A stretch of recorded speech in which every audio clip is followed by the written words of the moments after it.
When you claim you're Africanist, you're going to get your mind back. If a generalized black woman is doing this and being this, that is that is irresponsible. No, when you claim you're Africanist, you're going to get your mind back. Showing me, black and proud. Claim you're African, black and proud. I think that if when you claim you're Africanist, you're going to get your mind back. As a person who has a page, what is the status of people who have FBA?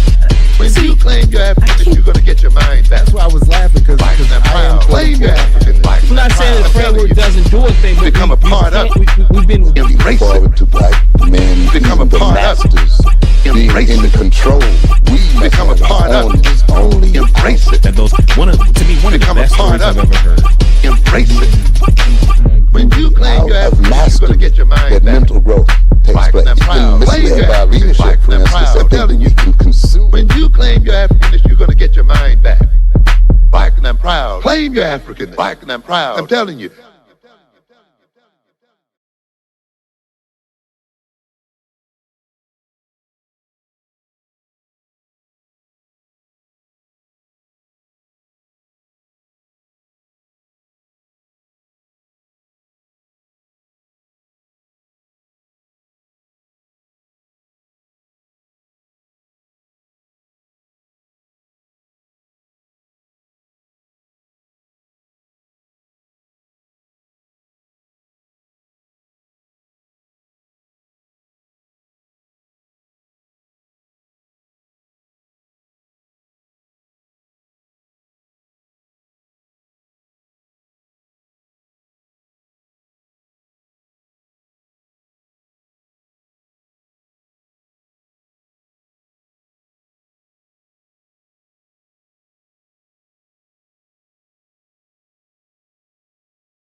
Okay. I think we good now. Peace and power, family. Can you hear me now?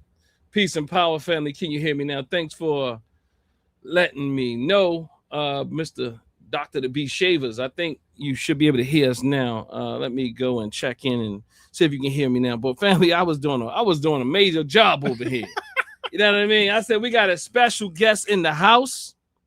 You know what I mean? We have a special guest in the house. He's been around and he's been getting it in.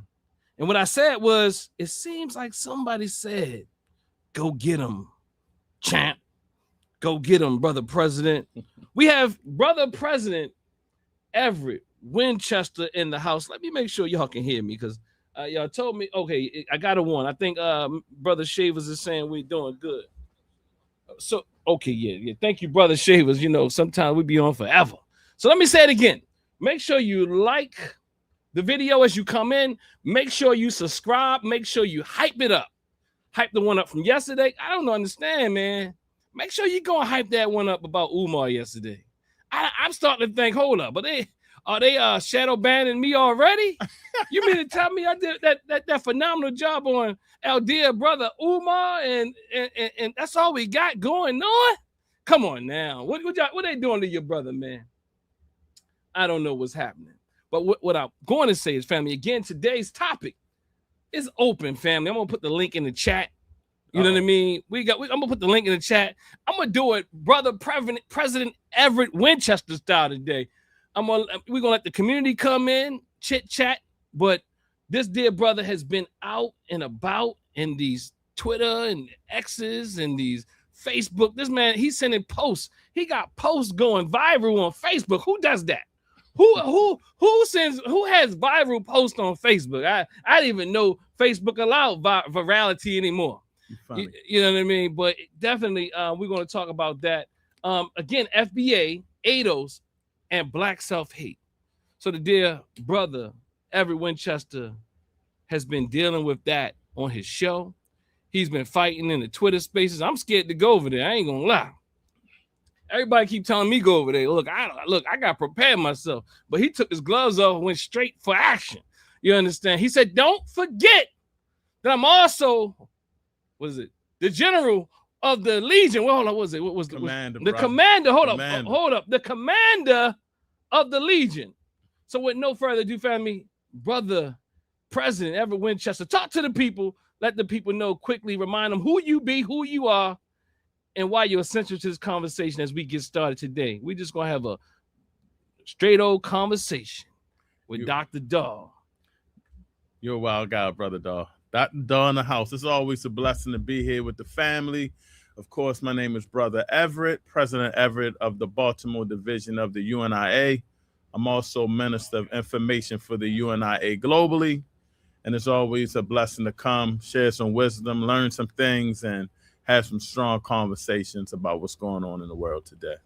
So peace and blessings. Yeah. So, what's been going on, man? I mean, like, I've been just noticing. I mean, I've been on your look, hold up. Y'all, family, he's been getting me in trouble. I gotta keep it a buck. Check out, was it Real Truth? Real Truth and Power. Look, Real Truth and Power. Y'all see him in the chat. You know what I mean? He over here and he's still in the chat. That's how much trouble he starts. You know what I mean? He know how to do. He's a multitasker. I don't know how he does it. I don't know how he does it. But what I will say is, make sure y'all go over there and subscribe to our dear brother, President Everett Winchester's channel, because he has a beautiful episode that comes on every Friday at 8 p.m. You know what I mean? But he's over there making major noise in a good way. You know what I mean? So that's why I want to talk to him about FBA, ADOS, and Black Self-Hate. So what you so when okay, what the mean? What the mean? Let's go in, Doc. Well, I'm not a troublemaker, brother. Good troublemaker, I said. No, I'm not a troublemaker. When you speak about Black unity, for some reason, people have been coming off at me. Spoke about Black unity, global unity. And I got hit from all angles. I went to sleep, did a little post on Twitter, X, went to sleep, woke up, it was on and popping.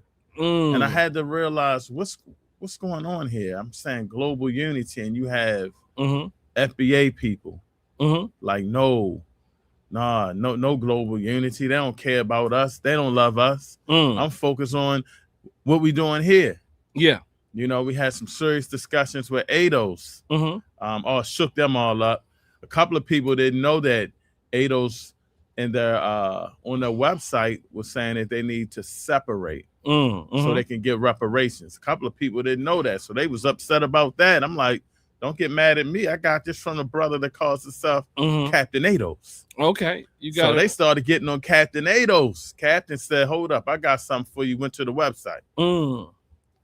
So it's a lot of misinformation going on, a lot of confusion in the house of ADOS, a lot of confusion with FBA, and now I hear something called Black Americans. Black Americans. They're not FBA, they're not ADOS, they Black Americans, and they just say straight up, we want to delineate from all other Black people because we just want to. We don't like them, and they don't like us. They don't like us. So, at this particular time, we have to really be serious about where we are as a people. Tomorrow is funny. You mentioned the show. Tomorrow we're talking about the Carmelo Anthony trial. And so I said to myself, why are people so upset? Did you think there was going to be a different kind of verdict?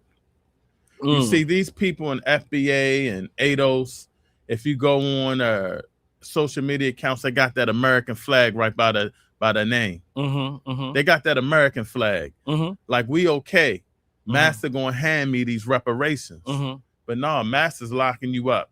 If I'm not mistaken, Dr. Daw, in Texas, if I have a gun and I pull a gun out and I tell somebody, stay away from me, don't put your hands on me, don't touch me, and I threaten him with my gun and they grab me and I shoot him, isn't that stand your ground?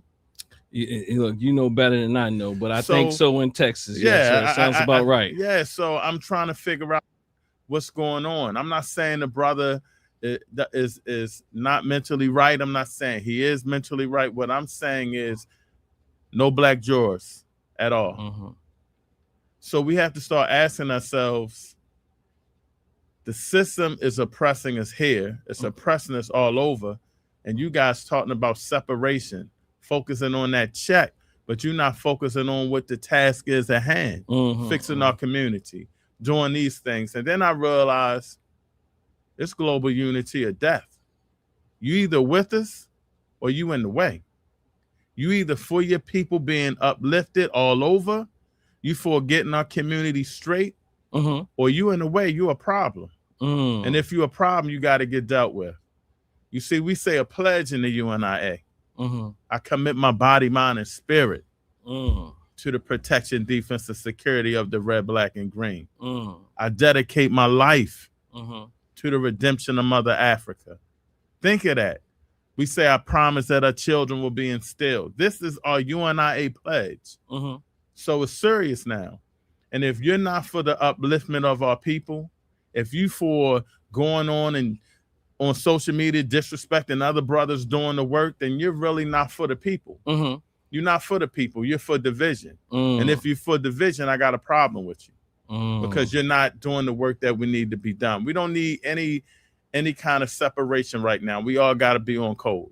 It's okay to have disagreements, but we got to be on code. And if anybody's not on code, they can catch the stray because we throwing shots out now. It's serious right now. What's being on code though? What does that look like? Being on code is loving your people, understanding that you have to have some type of humane function in your body to act accordingly. I mean, you can't just be out here wilding out, disrespecting your own people, talking about your own people, hating on your own people.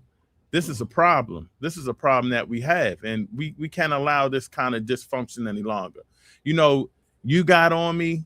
I met with my good brother, Brother Mawali. He talked to me about some stuff because I was going off on the community, like we need unity, like where we at? And he said it, you said it. We've been talking about this for a long time, brother. You late to the party. But I also said to myself, no, I'm just getting to the party. I got to keep it up. We got to change now. If I can't change it, then I'm a part of the problem. And so right now we gotta realize what Marcus Garvey said. When we ready to roll, we can't take everybody with us. So it's time to see who's with us, who's not, and knock them out the way. This is serious times, man. It's serious times. People are playing games, and we don't have time for games. It's unity or death. So, but you say stand on code, right? And I often hear you talking and others talking, but it seems like when y'all talking to FBA, that y'all talking a whole different language, though. I mean, it's like, we gotta be for our people, and this and that, and I'm my brother. And then I'm like, while I'm hearing y'all talk about this thing, I'm like, they don't really see them as their brothers. What do you say to that? I say that you've been brainwashed, colonized, and we trying to save you. But you got to understand a certain thing that we talk about. When I start talking to FBA, the first thing I ask them, what y'all doing in the community? And no one has an answer for that. Even ADOS particular. What y'all, where's the community work you doing? Are you out food giveaways? You out talking to the brothers and sisters in the street? No, no one responds to that. So I'm for global unity, but I'm out in the streets of Black America doing more work than you. So I don't think they have the right to start talking about how we need to move. You understand? You don't have the right because you're talking about reparations. You're talking about Africa. You're talking about Jamaicans. You're talking about all these people, but you're not even trying to fix your community here. You just spreading hate. I mean, that you're saying that because that's been one of the critiques from ADOS and FBA, and now my dear brother Haki Ami. They have. Hold on, brothers. Go back. Okay. My good brother Haki. He not agreeing with ADOS and FBA, is he? Well, I mean, Haki. I know he's not agreeing with them, brother. Well, Haki Ami tells me yes, he does agree with ADOS to a great degree. About what? I heard him in one of his videos. He was talking about this idea that Africans don't treat us good. You know what I mean? He was like saying, well, I think some of us are a little bit too romantic, or we romanticize Africa. And because I talked to him about this during the Kwanzaa when Barbara Browder was there. Mm-hmm. Then I went and watched him because I was looking to bring people onto the show. Haki, I started hearing him, and he started speaking like, well, FBA got good points. And I'm not saying that FBA doesn't have any good points. What points, though? Well, okay.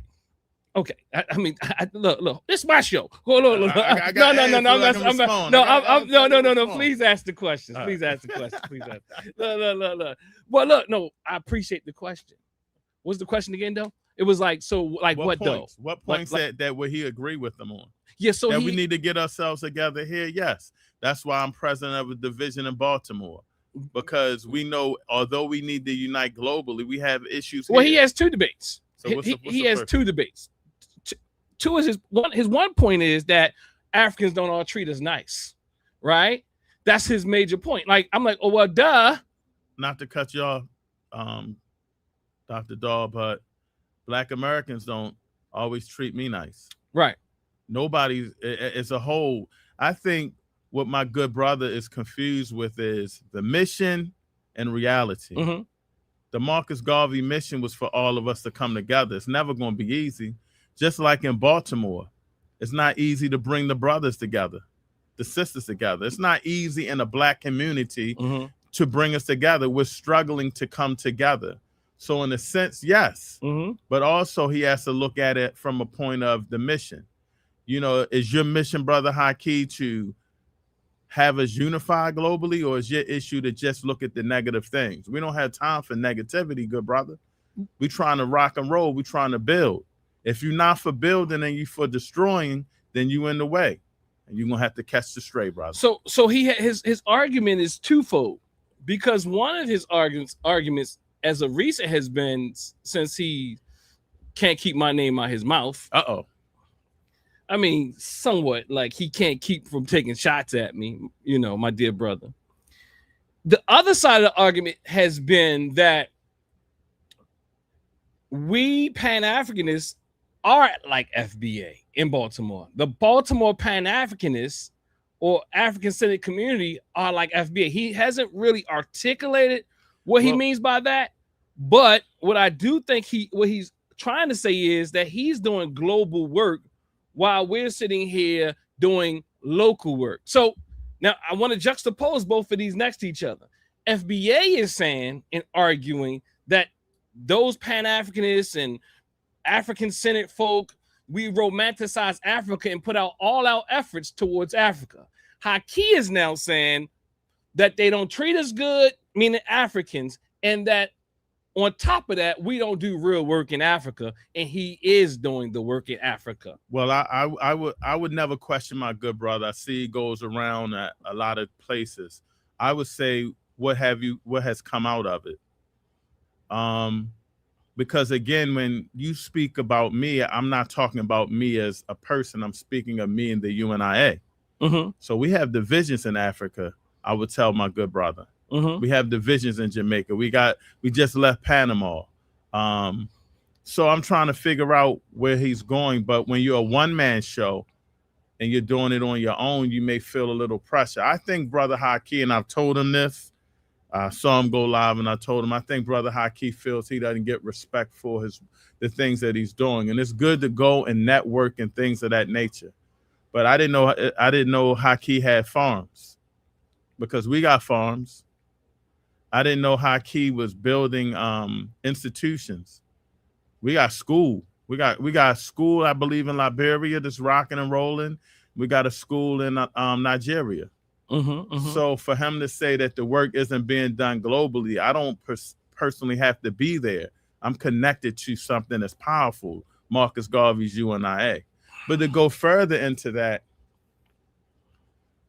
all of these things that you're doing, all of these connections that you're doing, when the collegiate school for boys, the school that and he knows the brother that owns it, when they were closing, all of those connections, did they stop the close? Did they stop the close? No.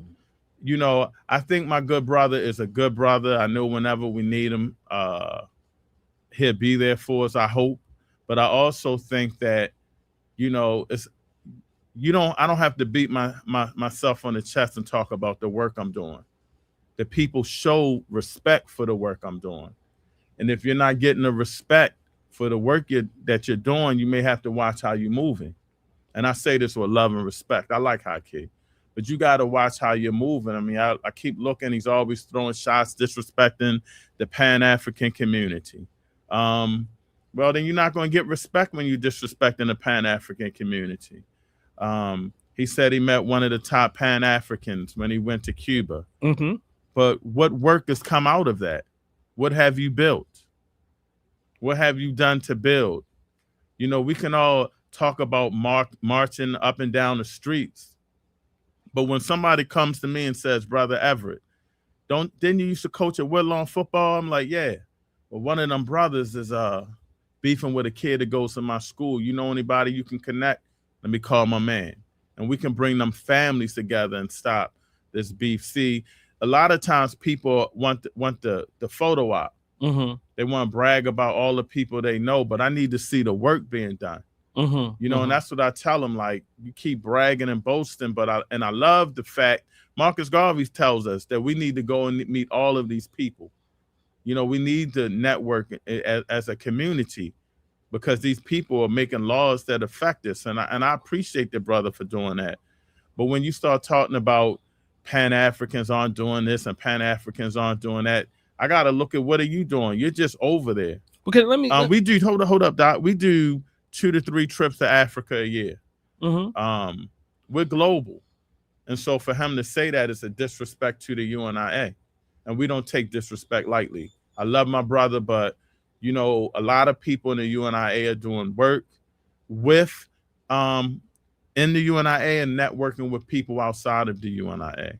So I don't understand where his hate is coming from, but I think he needs to look at himself and look at all the connections he's been doing and making and show how that's affecting the community. You know, you can take yourself to a higher level for the people you know, but if you're not getting in that good work, if you're not uplifting the people, if the people aren't coming to you saying, man, I appreciate you, then maybe all of that stuff you're talking isn't working right. And we want to get my good brother right. We got to get him that get right so we can come back home and get himself together. But again, you either with us or you not. And if you're not with us, it's global unity or death, good brother. You in the way, and we're not messing with you. So I'm hoping that you with us. I'm hoping that you supporting us, because going online, taking shots, and then talking about, you know, all of the things that you're doing and how nobody's on your level. That's great, but where's that coming from? Where's the work? Where's your work? Where's the work that you've been putting in? And so I hope that brother knows that, you know, that we love him, we respect him. But if you're going to keep throwing shots at people that are really doing work in the community, you're going to have to get shots thrown back at you. And so that's why I'm praying for that good brother. Sometimes we get led astray. And I told him personally, man, you know, what you're doing and talking about people that's doing work in the community, and downing them because you went to Africa, that's not cool. Yeah. Even to the point where it becomes a bit elitist, right? Where, I mean, things that Haki and some other people have heard, they'll say things like these dusty Pan-Africanists. You know what I mean? Like, and so Haki don't agree with that, does he? I'm just saying I've heard him talk down to people he called Baltimore dusty Pan-Africanists, and yes, I'm the great Haki me. Well, I would say that what's dusty mean, because Haki lives close by me. Well, he in my same tax bracket, brother. Well, I'm not saying he called you one. No.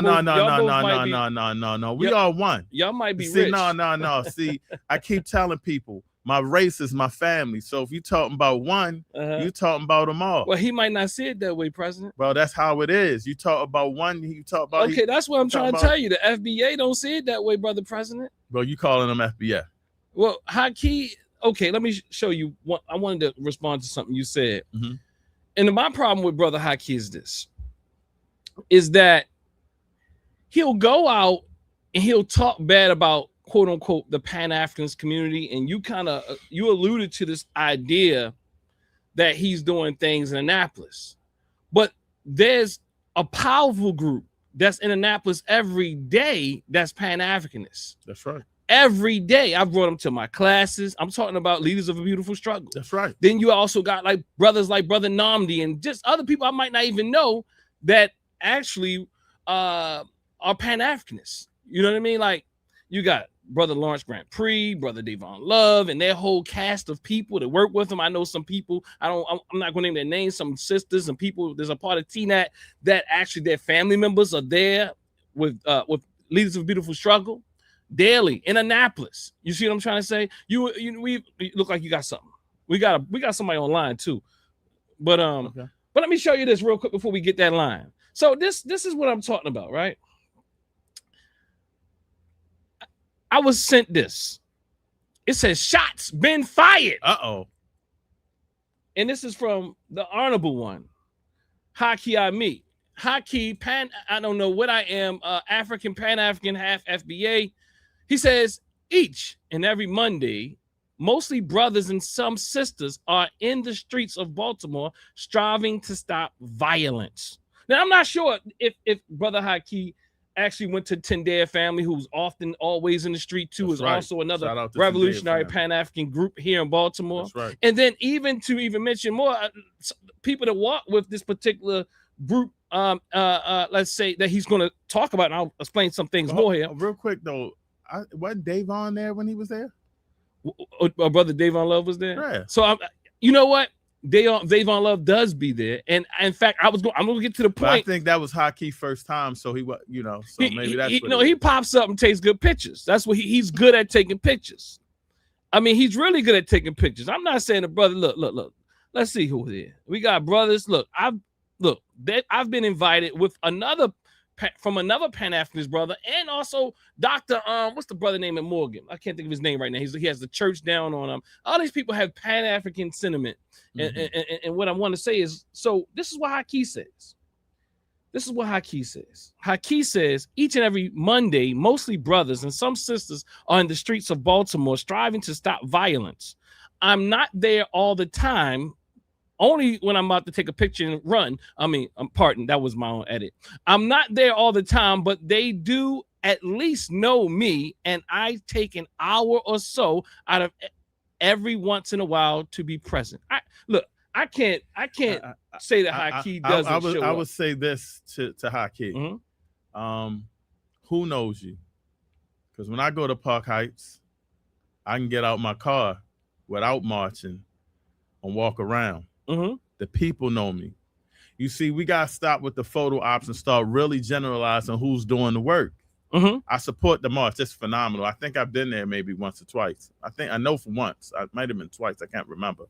But when I think about somebody that says that, like, you hating. He what? You know how the my basketball kids always say, "Coach, somebody pocket watching." He's hating. He's watching what everybody else does. Mm-hmm. And when he's there, he critiques and criticizes. You know what I'm saying? Mm-hmm. And that's just that's I'm about to say a word, Doc, so I don't want to disrespect your platform, brother. But we call that bitch assness. Okay, at least I don't think the platform could pick it up. But yeah, cool.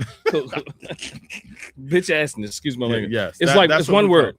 That's what we call it, because you worried about what everybody else doing instead of doing the work. And that's shocking, because I every time I see Haki, he's popping up everywhere, this or that. But what you're doing doesn't mean you should disrespect other people that's doing the work. That's not cool. That's not righteous. You know what I'm saying? That's not righteous. You know what I'm saying? And the youth don't respect that. And when I see him talking, it's crazy. That's probably why your platform isn't evolving the way it is. I didn't even know he had a YouTube channel. But he has to look at what he's doing and how he's moving and figure out the best way to move. But talking about other brothers doing work, that's hateful. That's division. And, I hope that he understands that. We're not having that no more. Unity or death, brother. You in the way, brother Haki. Listen here. Listen here as we do this, brother Prez. It says here, the joy of some, because it's touching on some things, and I think we can extrapolate and build on this. Brother Haki, again, this is his post he put out. It says the joy of some of the young people's faces and the walkers' presence could be the spark to say, you know what, I don't want this life. What? Okay. Be the spark to say, you know what, I don't want this life. It's good. It's a good way to get steps in if you need a reason. He said, I hear lots of different calls for unity, but for years, there are some in Baltimore City that haven't shown up one time. Now, like, why can't you promote yourself? Why can't he promote the work that We Are Us are doing and not also, well, you know what? I got a question. Hold up. I love the chat to answer. How many in the chat know who Brother Haki is? That would be a good question. Well, put ones in the chat, family, if you know who Brother Haki is. I'm certain he got some fans out there. He's been around for a while. But nonetheless, let me finish quick reading. It says, there are some online trying to get views. Hold up. Look. Now, you turn from, now I get it. Like, sometimes we can call each other like, look, we need to be there because President Winchester is definitely one of the ones that go, hold up, I'm there, I'm everywhere. Where y'all be at, right? And then Brother Lucy's like, hold up, brother, we did all that too, man. Well, he said, so President Winchester comes in and says, well, hold up, I'm here now. It's my turn to say, where y'all be, where y'all at. But Haki goes a little further than that. He says, there are some online trying to get views. He's trying to get views too. And they want people to listen to them like they have some intellectual solution. That's what he says. He says, the crazy thing is some of them had the nerve to mock these coalitions of walkers over black radio stations. Now, look, I have no idea who it is. I would imagine I know who he's talking about. And I think that, that's a good debate between him and Haki. They're similar. Who mocked him on the radio? I don't know. I only have an assumption who I think that might be. I don't want that smoke. No. my thing. No, let me tell you who I think it is. Oh Lord. I think it's Brother Darren Muhammad that he may be talking. I could be wrong because Darren Muhammad mocks and like he comes for a lot of people. Mm-hmm. So I could be wrong, but I would think it might be Darren Muhammad.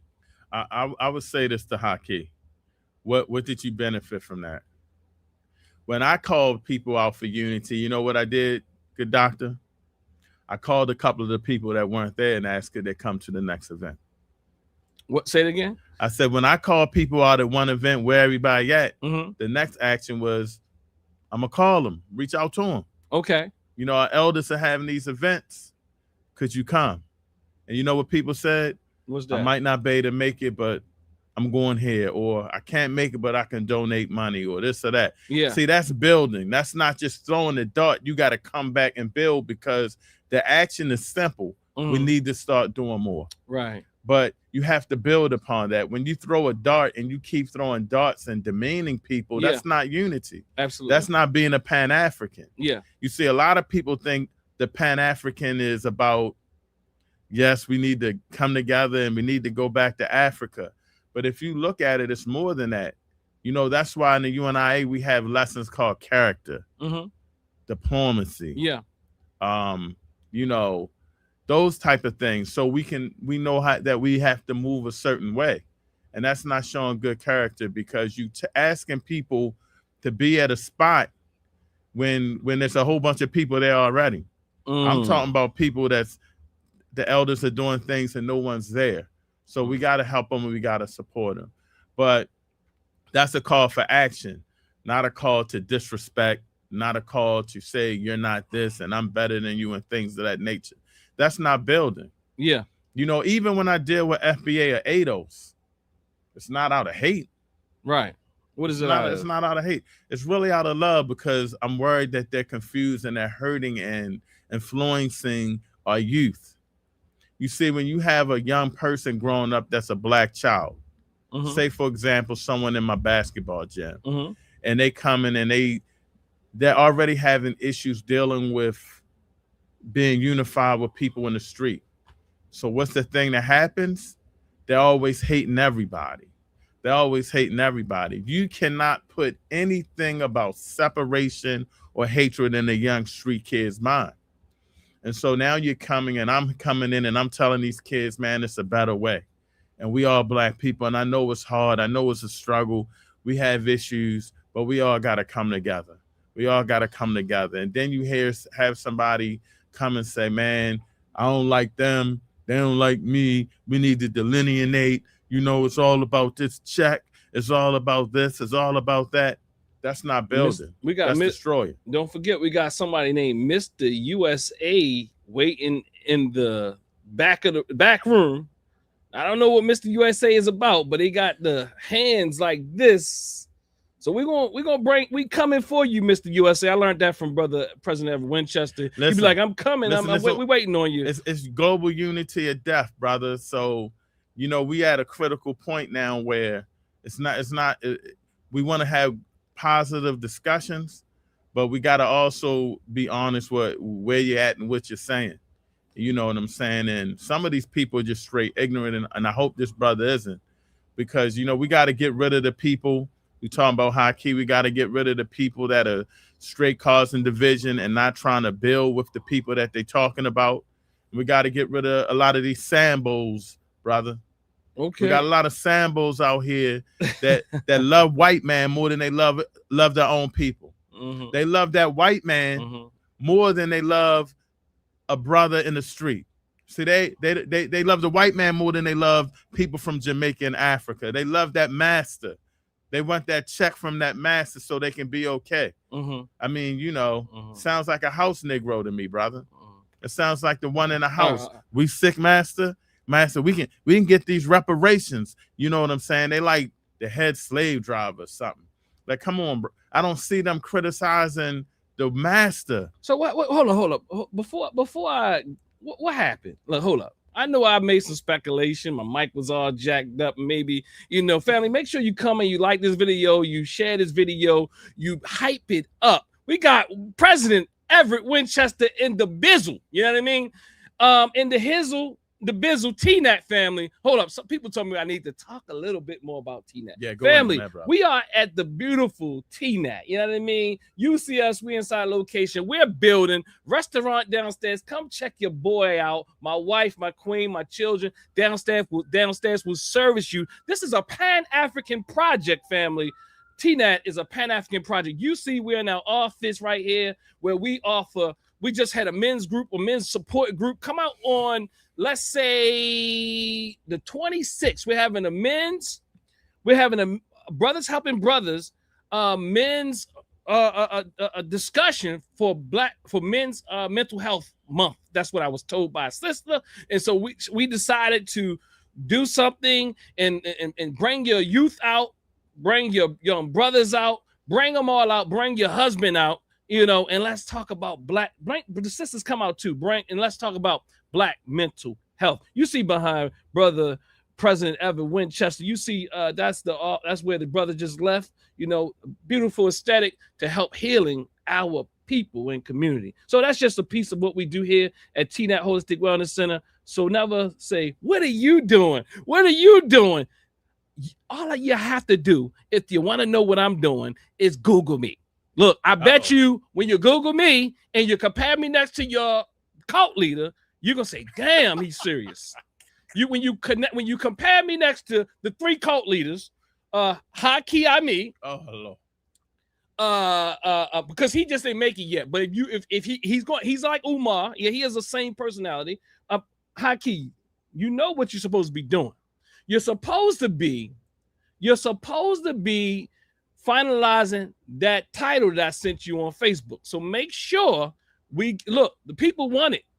You know what I'm saying? I was feeling sorry. I said, look, I was feeling sorry for you, Haki. I said, I can't do this to my brother. The great And then debate. I can't, huh? The great debate. They said, look, but then they said the people want it. We want that thing. At first they told me, hold down. I said, hold up. I can't. Look, brother, I know my dear brother is special. And we give him a lot of passes. But Haki, look, man, you can't keep my name out your mouth. But look, I'm going to finish this post and I'm coming to you, Mr. USA, because this is from Haki. And this is part of the reason why, because this is like the 17th post that he wrote like this, that he was doing all right, but he had to turn the corner. He was talking about all the beauty.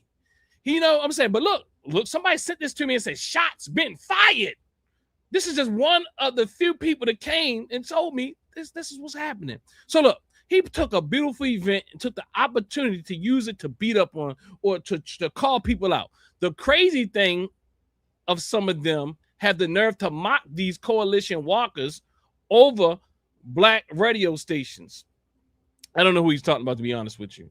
I don't even know if he said stations. So he's saying station, he means plural. Now, I was thinking, Brother Darren Muhammad, I don't know if Darren Muhammad would do that. But nonetheless, he says these groups as well aren't YouTube clout chasing. Talking about FBA and Pan-Africanism. Look, I hit him up one time before. I said, Haki, you talking about me, huh? Because again, he did a whole video on your dear brother. I mean, in everything, he was calling down my resume without saying my name. These guys with PhDs and they think they're in academia, and then they go on their radio stations and they think they got things going. Like he just went, look, I'm gonna close it out. I'm gonna bring it back to you, Brother President. Brother President, he want to come in. Look, I'm gonna stop calling him President because he want to take over. Look. Don't he see who got the big chair? He got. I'm just tripping, Doc. I'm just tripping. No, I'm messing with you. Look, I want him to talk. I appreciate it. No, I want you to go in. You gotta get it off your chest. So then, look. Look, I told people I don't gotta get off my chest. I'm not mad at my brother. I'm like you. I ain't. And what you say earlier, I'm not causing no trouble. I'm not angry. I'm not angry, Brother President. I really love my dear brother Haki, like you love the FBA and Mr. USA. But let me just close it out. The last statement he says here, y'all, is these groups as well aren't YouTube clout chasing, talking about FBA and Pan-Africanism. He's mad because when he talks about FBA and Pan-Africanism, he still gets no views. That part. That's because he has many videos where he got. I'm his number one fan, and he want to talk about me. Like I literally would listen to Haki. I'm like one of the two. Maybe I'm on 7 views because I will go back, and you can't get more than one view off of one person if they come back a certain amount of times. So I'm probably all 7 views that he gets. But then he didn't think I was going to be watching his channel while he hating on me. No, I literally listened to Haki. I'm not saying Haki doesn't make some good points. He knows how to articulate and come out against Umar and Tariq because it takes one that's untrained. He's not trained. He knows him. And that's why he sees the divisiveness. He sees the grandiosity in them. And he's jealous of them because he wants to beat them. I'm telling you, you give people keep sleeping on Haki. You give him some power, he will abuse it. But closing, they are just showing up week after week without mic and camera. The guy who takes the most pictures on the East Coast, the honorable one who takes the most pictures. Haki, let's do this debate, man. Look, the honorable one has the nerve to close out by saying they are just showing up week after week without a mic or camera. And that's not true because I see We Are Us marketing as they should online, and I've been part of their meetings that they don't advertise, and I've led some healing circles. I've actually went to Brooklyn when they had the mass shooting. They asked us to come down there. I actually went to the healing circles. They said they realized the men had trauma. So look, he showed up for a few hours because he feel like, big old Haki. He's like, see, you know how he thinks? He thinks like he's got Governor Westmore or Brandon Scott or any other politician that shows up, slides through, take a photo op and leave. Like a lot of the elected officials do. That's what he think he is. But the problem is, Haki, he read 100 books every year for 10 years, and he still hasn't told me one thing he's learned out of it besides he read the books. I'm telling you, he's like Cat Williams. He's like what's the guy? He's like all of them who read this enormous amount of information but never tell you what they learned out of it. Haki can't tell you. Look, I'm more interested in learning. If he's throwing darts at you, he should take the challenge. You see, we can't. That's what I'm talking about. You can't just throw darts at people, call them out, but then can't take the challenge, put everything on the air, let everybody hear both sides, you know, and go at it. And then at the conclusion, we brothers. Hold up, President Winchester. You look, his Don King coming out. Look, I was just landing the plane and turning it back over. What I wanted to say is this. I'm just more interested in knowing what he actually learned in those books, rather than him talking about what or how many books he's read. So, Brother President, you respond, and we're gonna bring Mr. USA up if you got something. Yeah, I'm praying for the brother because the past 6-7 months, it's been a lot of people that's been, you know, putting me down with some things about him, speaking negative of him. And I know all of these people are doing positive things in the community. And I reached out to him several times in a cool and a nice way, and like, yo, it's not cool. You hurting unity within the community. Why are you talking about these people? And so if you feel that he has to do that, then, you know, then I have to disassociate myself with him, because I don't want that around me. I want to build with people. I don't want to destroy people, especially good people that are doing work in the community. So I'm praying that he hears the good message. This ain't a hateful message. But come on, brother, we're trying to unify. We got too much work for you to be throwing shots at people that are doing the work. And it sounds like you hating. Yeah. It sounds like you hating. Yeah, he needs to be like if he's in a, why doesn't he call out the positive things that we're doing along with his critique? He can critique, but like he's acting like he's the only one in Annapolis. Like he doesn't run into Davon. I swear, every time I go to Annapolis, I run into Davon Love. Every time. Davon working. You know what I'm saying? And I don't go that much. So what I'm trying to say is I go infrequently. You know, so to show up there and he's always there every time I'm there means that he's there all the time. I don't know. You know, Sister Eartha says something, and she's always saying, "Who's the we? Who's the we?" Maybe he's not part of the we, and he feels a certain kind of way. I don't know. Like, Brother Haki? Yeah, I don't know. I just think the way he's moving, no one's going to ever give you the credit you deserve, Brother Haki, when you keep throwing darts at people and you self-promoting yourself, which is great. I love it. I tell Haki all the time, I love that he's going and meeting all these people and things of that nature. But when you say you above everybody, you know, I just pray, brother, and you know I love you, but just keep the UNIA out your mouth, brother. Tread lightly on that, brother. Just keep us out your mouth. I say that seriously. You know, I got a lot of respect for you. We gave the brother, every time I ask Haki for something, he said, but we don't have time for the hate. You know, you dealing with grown men stuff when you put our name in your mouth, brother. So everybody come together, and you know, I know a couple of people. I've tried to have sit downs, and he can tell you this, with a couple of people, and he kind of, it didn't manifest. But that's why I think that y'all should sit down, have this debate, you know, and go at it. And he can say whatever he has out his chest. I don't see what he would be afraid of.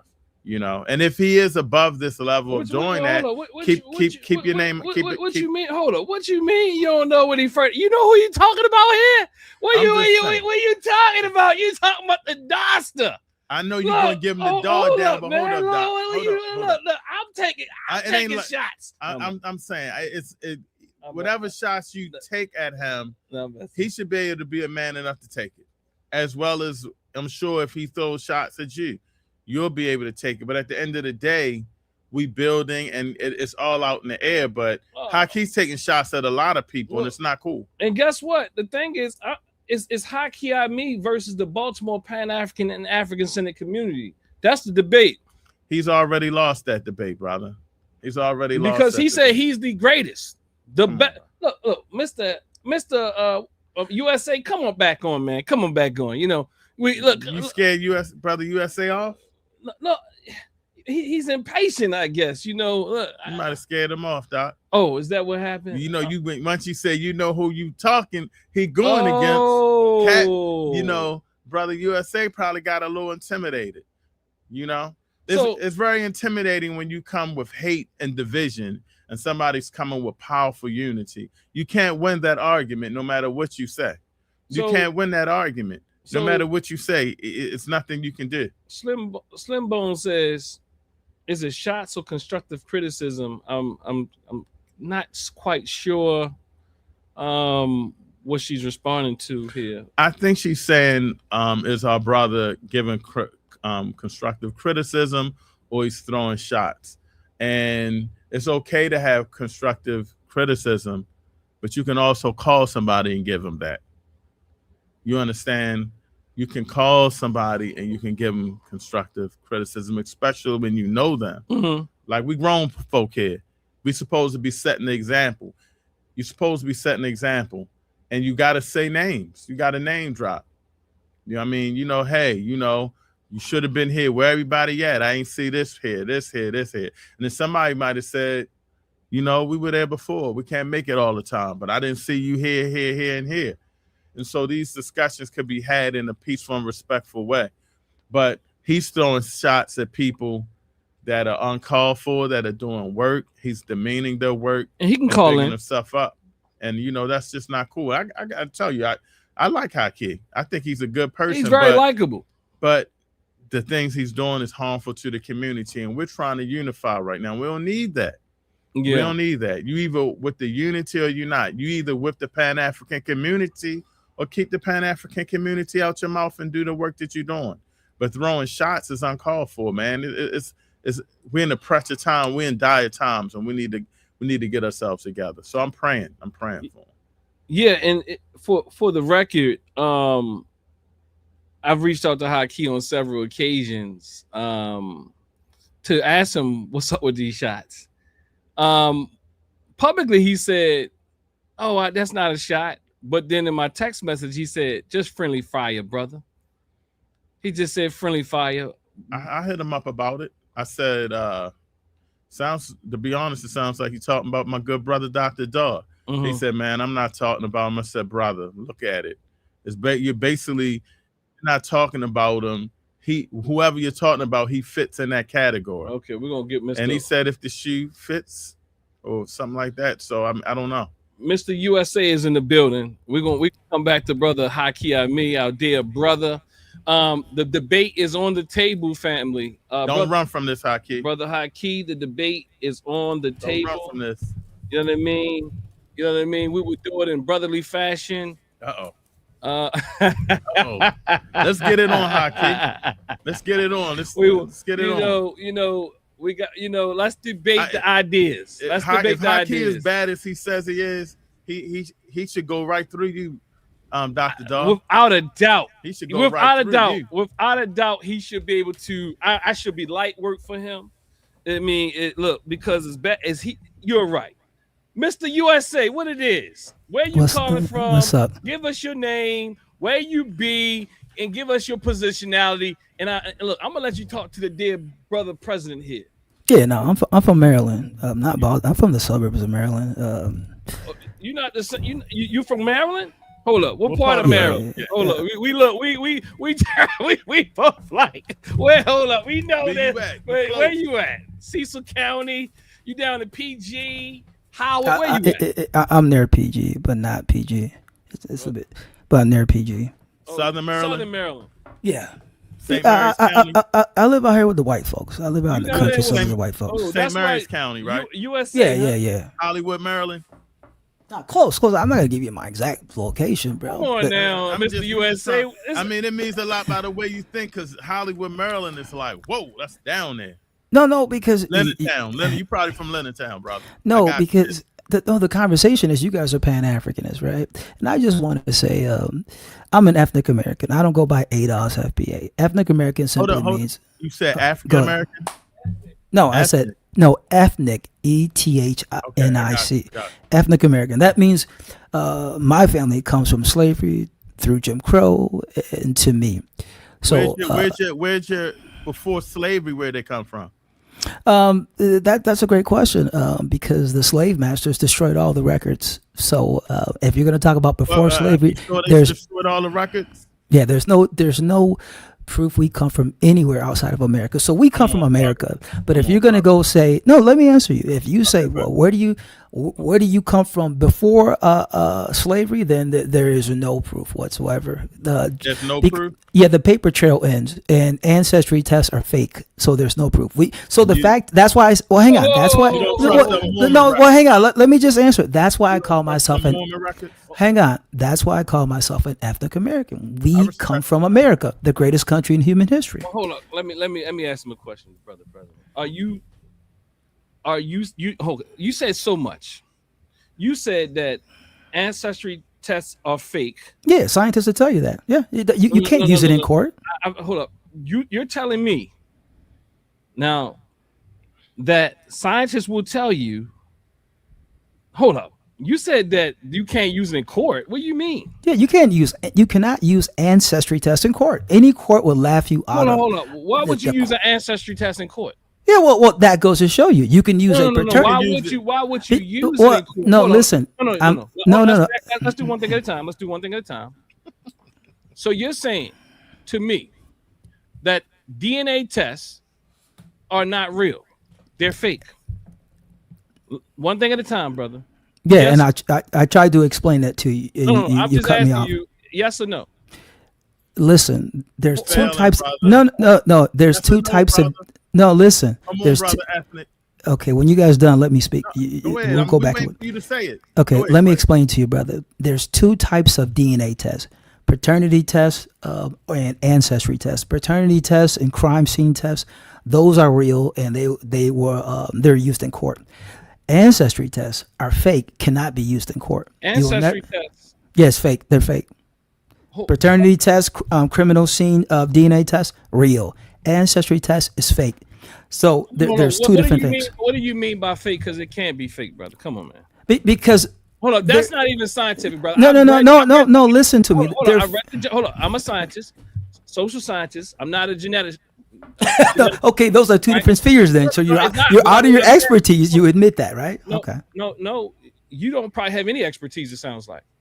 So what I'm saying, I rely on scientists. Neither one of us has expertise. I'm telling you, I'm a trained scientist, though. I just out of my field. But there is. You can't hold on. Go outside of your field, my brother. No, I can't go out of my field. You're going out of your field. You don't no, I'm using experts. I'm using experts. Okay, go ahead. I'm trained to use.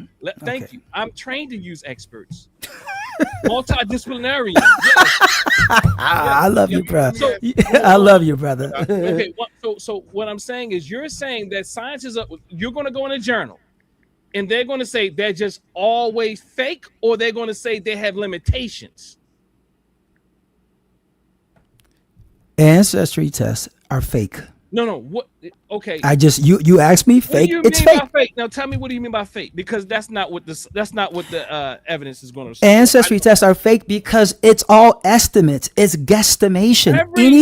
No. Listen, brother. Let me answer. Every single 23andMe, all of them would tell you this is their. Look, when you look at what percentage you are, it says estimates. That does not mean it's fake, though. That does not mean it's fake. That's something totally different, brother.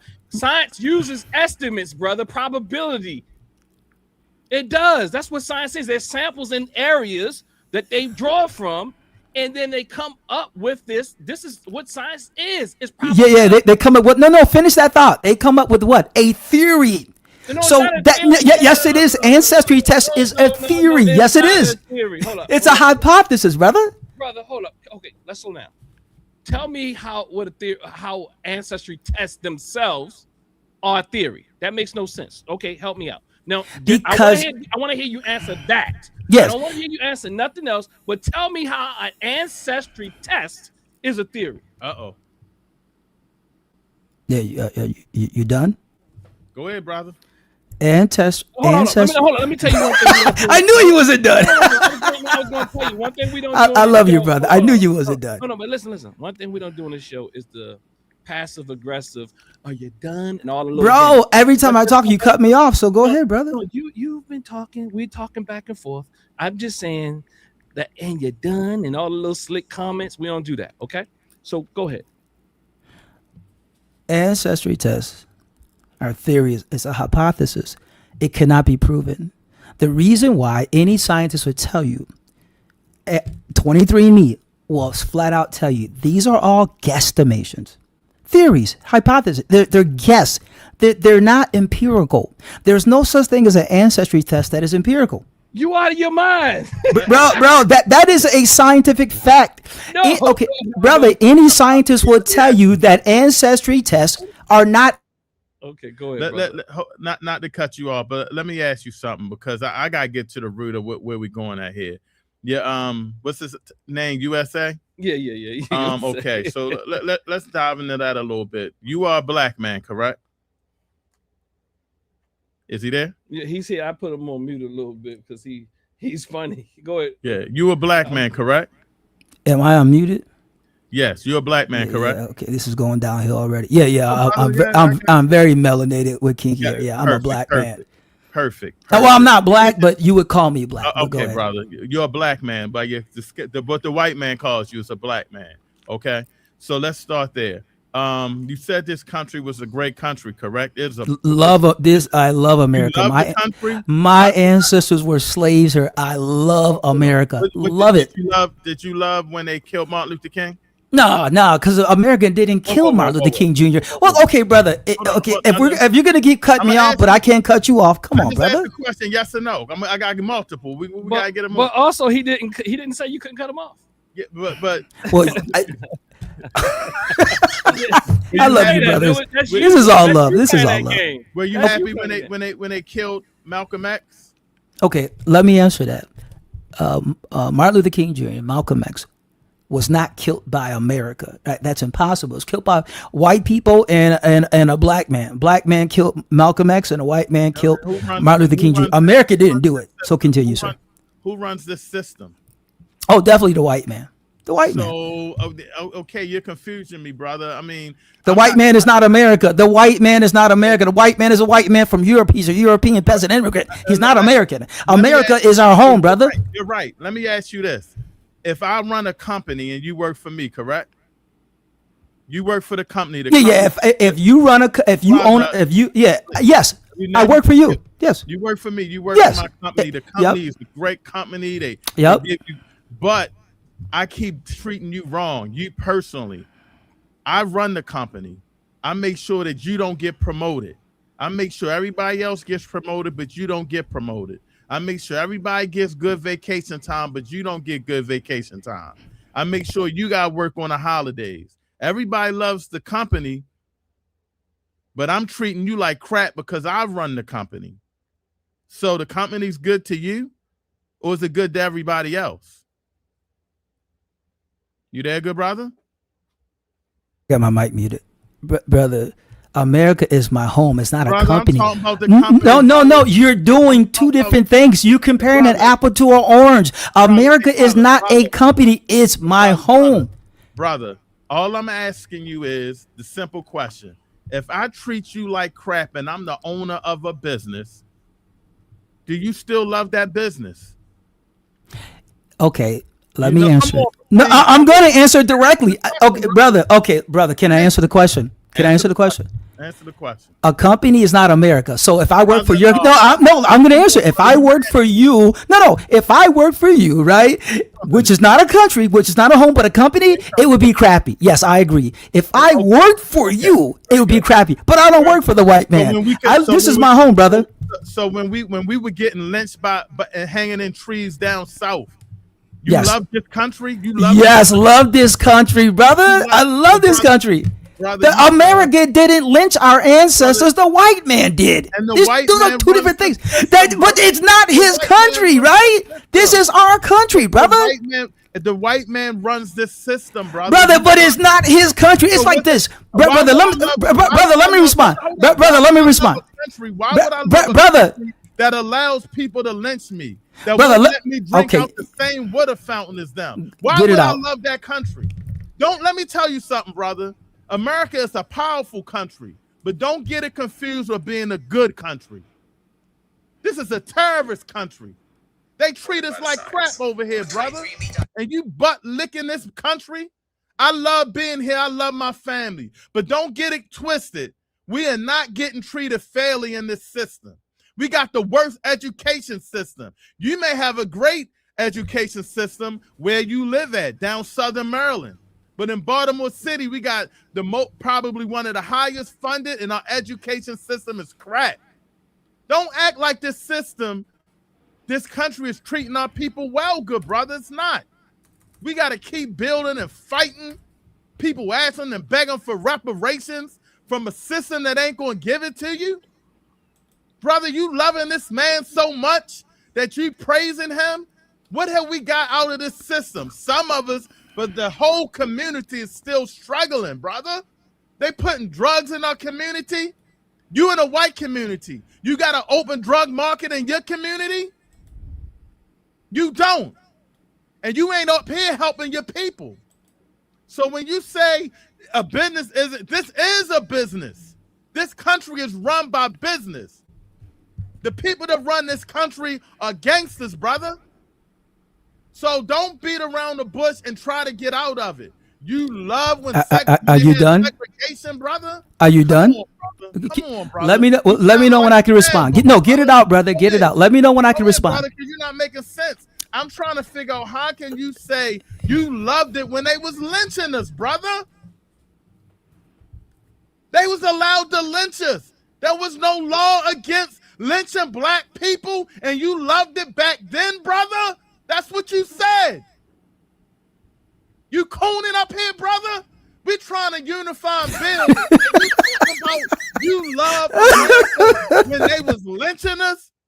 That doesn't make sense, brother. I can hear you say.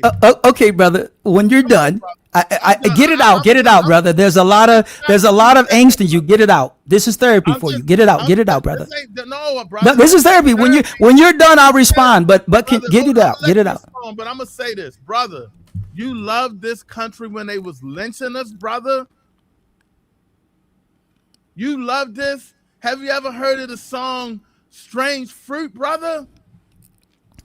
Okay, brother, let me respond with a better song. I heard the song Strange Fruit, but did you? I want everybody in the chat to listen. Have you ever heard of this song? This song is in the Library of Congress, 1944. It was sung by our ancestors in the Deep South. Listen to our ancestors in 1944. You don't have to believe me. Go to the Library of Congress. Our ancestors sang this song. Listen. I'm America. No. I don't want you playing nothing here, brother. You can't. You don't want to get him a strike, brother. It's not okay. That song. No. Okay, no. Let me respond. The brother talked for 10 minutes. That's brother. You said you love the country when they was lynching us, brother. What are you talking about? Let me take this man can't be serious. So what I want to say, I'm gonna bring you back up, Mr. USA. He loved the country when they was lynching us, brother. I mean, you can't. Come on now. I'm just saying. You didn't realize how sick we were. This is crazy. Okay. See, hold on. Let's. This is crazy. To family, we're talking about FBA, ADOS, and black self-hate. And this man says, "I love this country. I don't got a problem with you loving the country, but you love the country when they was lynching us, when we couldn't drink out the same water fountain that every leader that they killed." He openly admitted that the white man was running the system and still does. Hold up. Let's do this real quick. When they burnt down Black Wall Street, you love this country, brother? Let's do this. I can't believe this man's black. Let's do this. Brother, your ethnics, ethnic Americans, your ethnic American ancestors are rolling in their grave, brother. You just pissed on that grave. You got to be the most cooningest Sambo. See, we got to stop playing with these people. No, that is harmful to the community. I got grandkids, and I got to tell them about how we were lynched and how we need to watch ourselves and how we need to move in this system and how we need to fight to get drugs out of our community. And we got this old Sambo talking about, I love this country so much. Man, when they was lynching us, this country was great. It was never great. We fought for this country. So we had people go to war for this country. We built this country, but we built this country for them, good brother. Come on, brother. Hey, brother Ev. I'm sorry, Ev. Hold on. No. You good. You good. Crazy. You good. You good. So God dang. so the family in the chat is getting a little upset at me. They said, don't waste my time. But I think this is just the best case study. I mean, I understand, family. Like, this is a great case study. We gotta understand, it's one thing to talk about this in people who have these type of mindsets, but I do want to read something for you, right?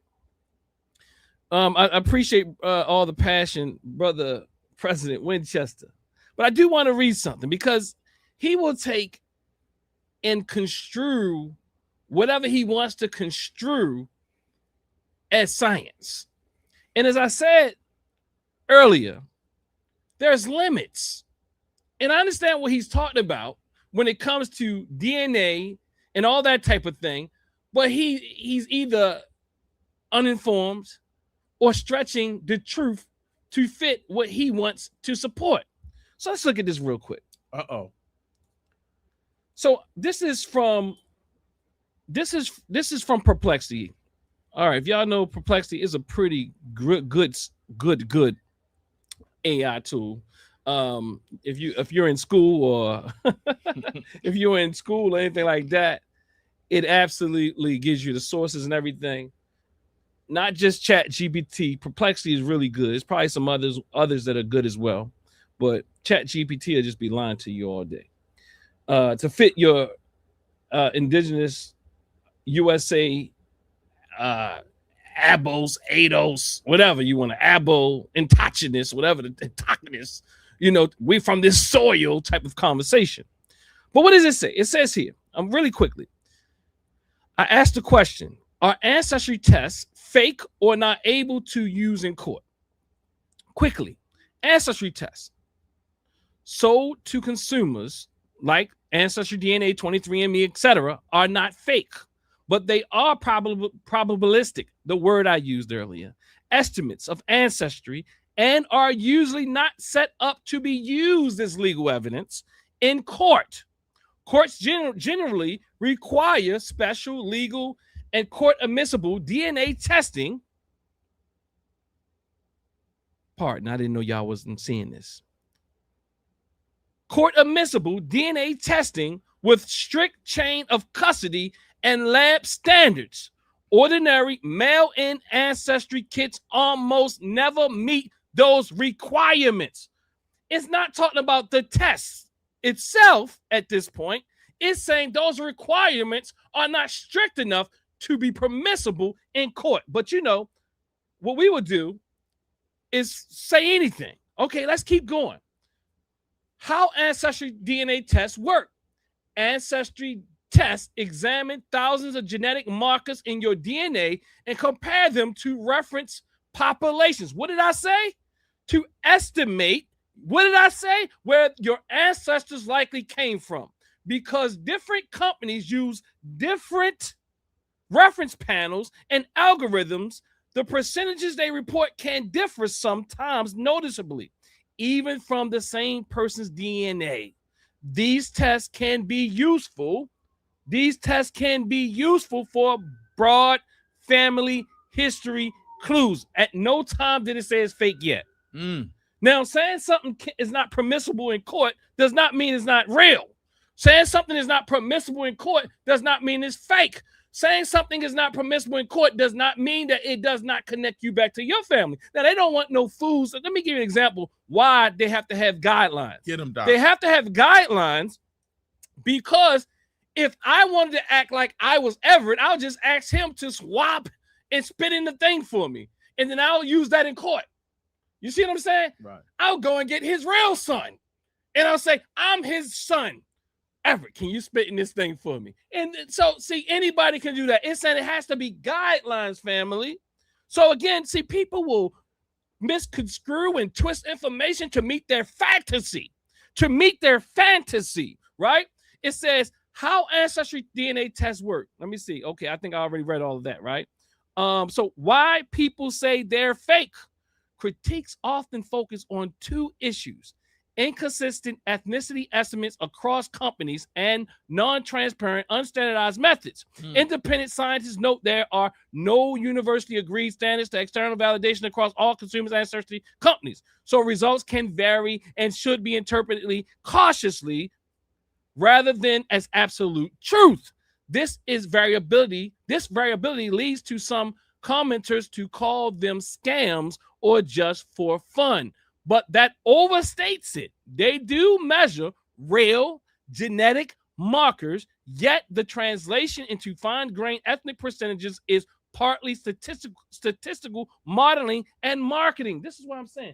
It's about probability. It's about statistics. But this guy never probably took a statistics class. So he has no idea about how to measure, and he doesn't know the difference between theory and tests. Now, testing does okay, I'm not even going to explain all that. But nonetheless, he doesn't know the difference. The brother is crazy. The brother said he was proud of the U.S. when they was lynching us. Did he say that? We went deep.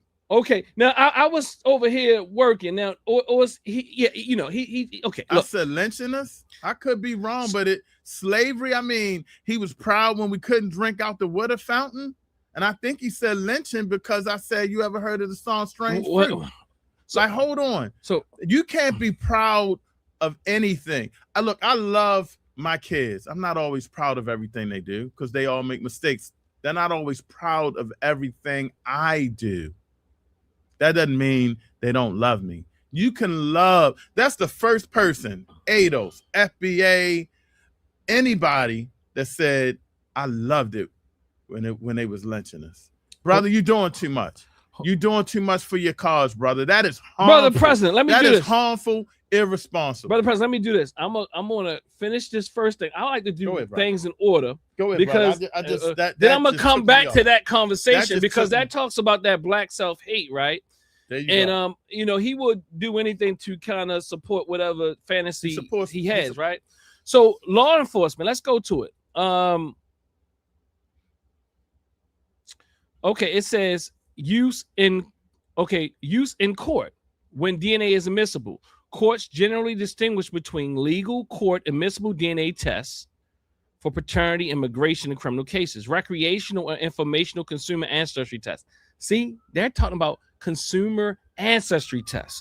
For DNA evidence to be accepted, courts usually require collection by a neutral professional. See, verified ID is about the process for each person tested. Photographs and documentation at collection, a documented chain of custody, and an analysis by an accredited lab following forensic or medical standards. These safeguards are designed to prevent tampering, mislabeling, or fraud, and to allow the court to trust that the sample really came from the claimed person. Why mail-in ancestry kits are not court ready? Direct to consumer ancestry kits are typically collected at home and mailed in by the customer with no independent witness, no formal ID check, and no court-style chain of custody, because anyone could, in theory, swap. Oh, here we go. That's what I just gave the example. Swap someone else, mislabel samples, or print results. Most courts will not accept these reports as legal proof of paternity, even. Not even paternity, even. Identity or ancestry. Instead, when DNA is needed as evidence, courts or attorneys order court admissible tests through certified labs that follow the required protocols, even though the underlying molecular testing technology is similar. Even though the underlying molecular testing technology is similar. This is from Crystal Wright's Law. Look. So it gives, you gotta understand that it gives you references, right? You can look it up. I'm gonna tell you, perplexity is really now look. Practical takeaways. Hold up. Okay, law enforcement and consumer ancestry databases. Law enforcement has sometimes used genealogy databases and ancestry style profiles to identify suspects or relatives. Hold up now. Hold up.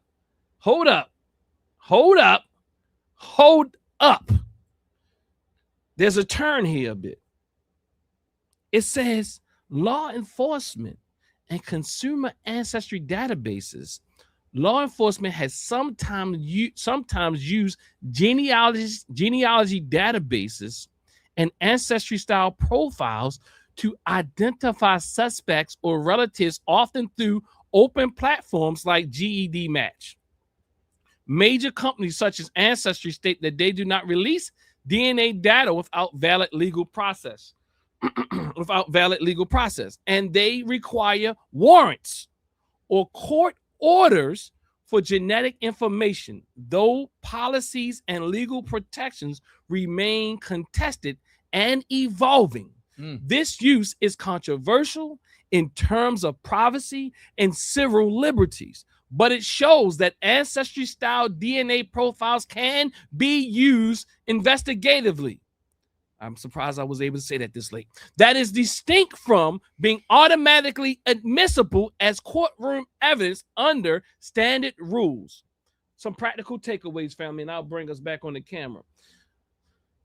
The results from mainstream ancestry DNA test kits are based on real genetic data, but expressed through probabilistic ancestry estimates with limitations and variability.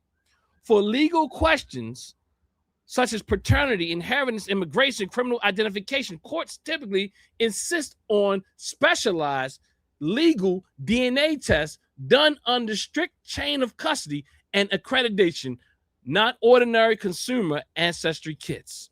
If you're thinking about this in relation, okay, so I'm just going to leave it there. But I'm going, the brother's gone. I was going to say, bring him up and give him 2 minutes. Brother, that brother's harmful.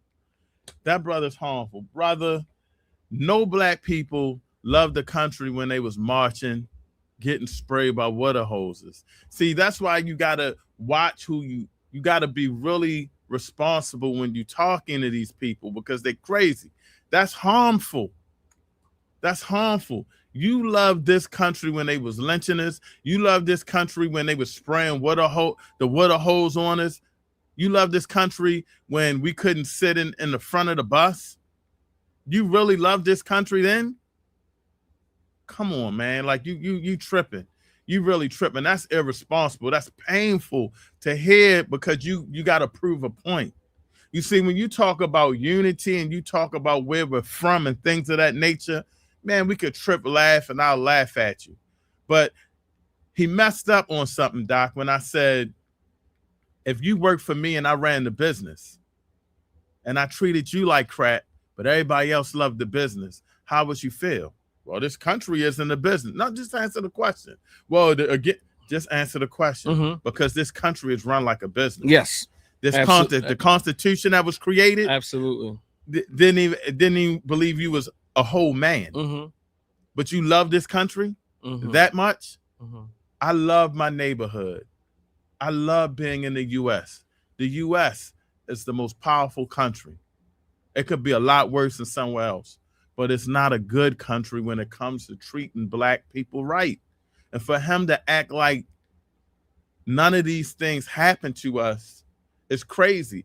And I thought ethnic American, or a foundational black American, or American descendant of slavery. I thought one thing that we all had that made us special was us being in bondage, us going through those tough times of the civil rights and things of that nature, us going through this oppression and coming up out of it. The slave master here, out of all the slave masters globally, was the worst. He had his foot on our necks and continues to put his foot on our necks. So to say you love the country, I won't argue with you there. But to say you love the country then, and that's why I went there, it's delusional. You're not making sense.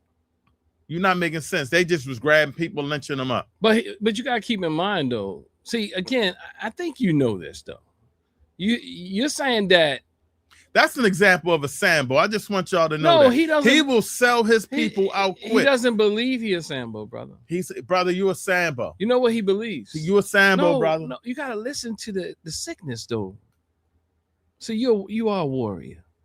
That's crazy. You think I'm tripping? No, I'm not. I don't think you're That's tripping. Crazy. But you gotta understand his psychology. He does look. You have to hear what his whole argument is. He's no Sambo because he is indigenous to this particular land. His whole argument is that he's from here. So his people have always been here. So this is his home place. This is his origin from his thought process. He if he believes this is his beginnings. I mean his ancestral beginnings. So he does not want anything to do with Africa. Doc, I finally got it. You're right. No. You just broke it down. I'm so upset, and I'm listening to you. He has that slave mentality. He's so brainwashed. Mm-hmm. He's so messed up that he can accept this. He doesn't want to think of anything else better than here. He doesn't want to believe that he was a king or a queen or queens and kings, that we really built up. No, the slave master got him believing so much that this is all you got. You're nothing but a slave. Yeah, that's all you ever were. He might look. You need to love me. We would have to have asked him. You need to love me, even though I let you. No, we would have to ask him more questions because perhaps he doesn't even believe slavery. You got to understand what you're dealing with here. He might not even believe in slavery. That's why we have to slow down and hear these people's and their fantasies out. Like I'm literally, there's another brother who has a show here in Baltimore. I got an award from this organization, but daily they sit on their internet because they get mad views, and they get lots of views because there's a growing number of Black people in this country and even other places, and like in the Caribbean islands even, who are saying they are indigenous to that space. They've never been to Africa, and their family members always told them they are from here. So it's a complete mind FUCK that you have to do to even understand why he's holding so tight to loving this country. Because he is very deluded. Because every piece of evidence that he looks and pulls for is in pursuit to prove that he was always here. Anything or any evidence that speaks against that, he has to denounce, disregard. This is harmful. I asked the brother, and I said, brother, have you ever heard of Strange Fruit by Billie Holiday? He wants to play something else.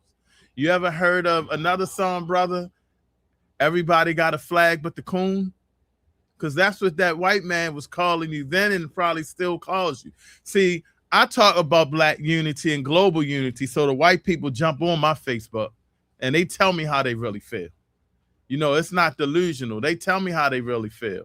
And brother, you're harmful. You're harmful to a community.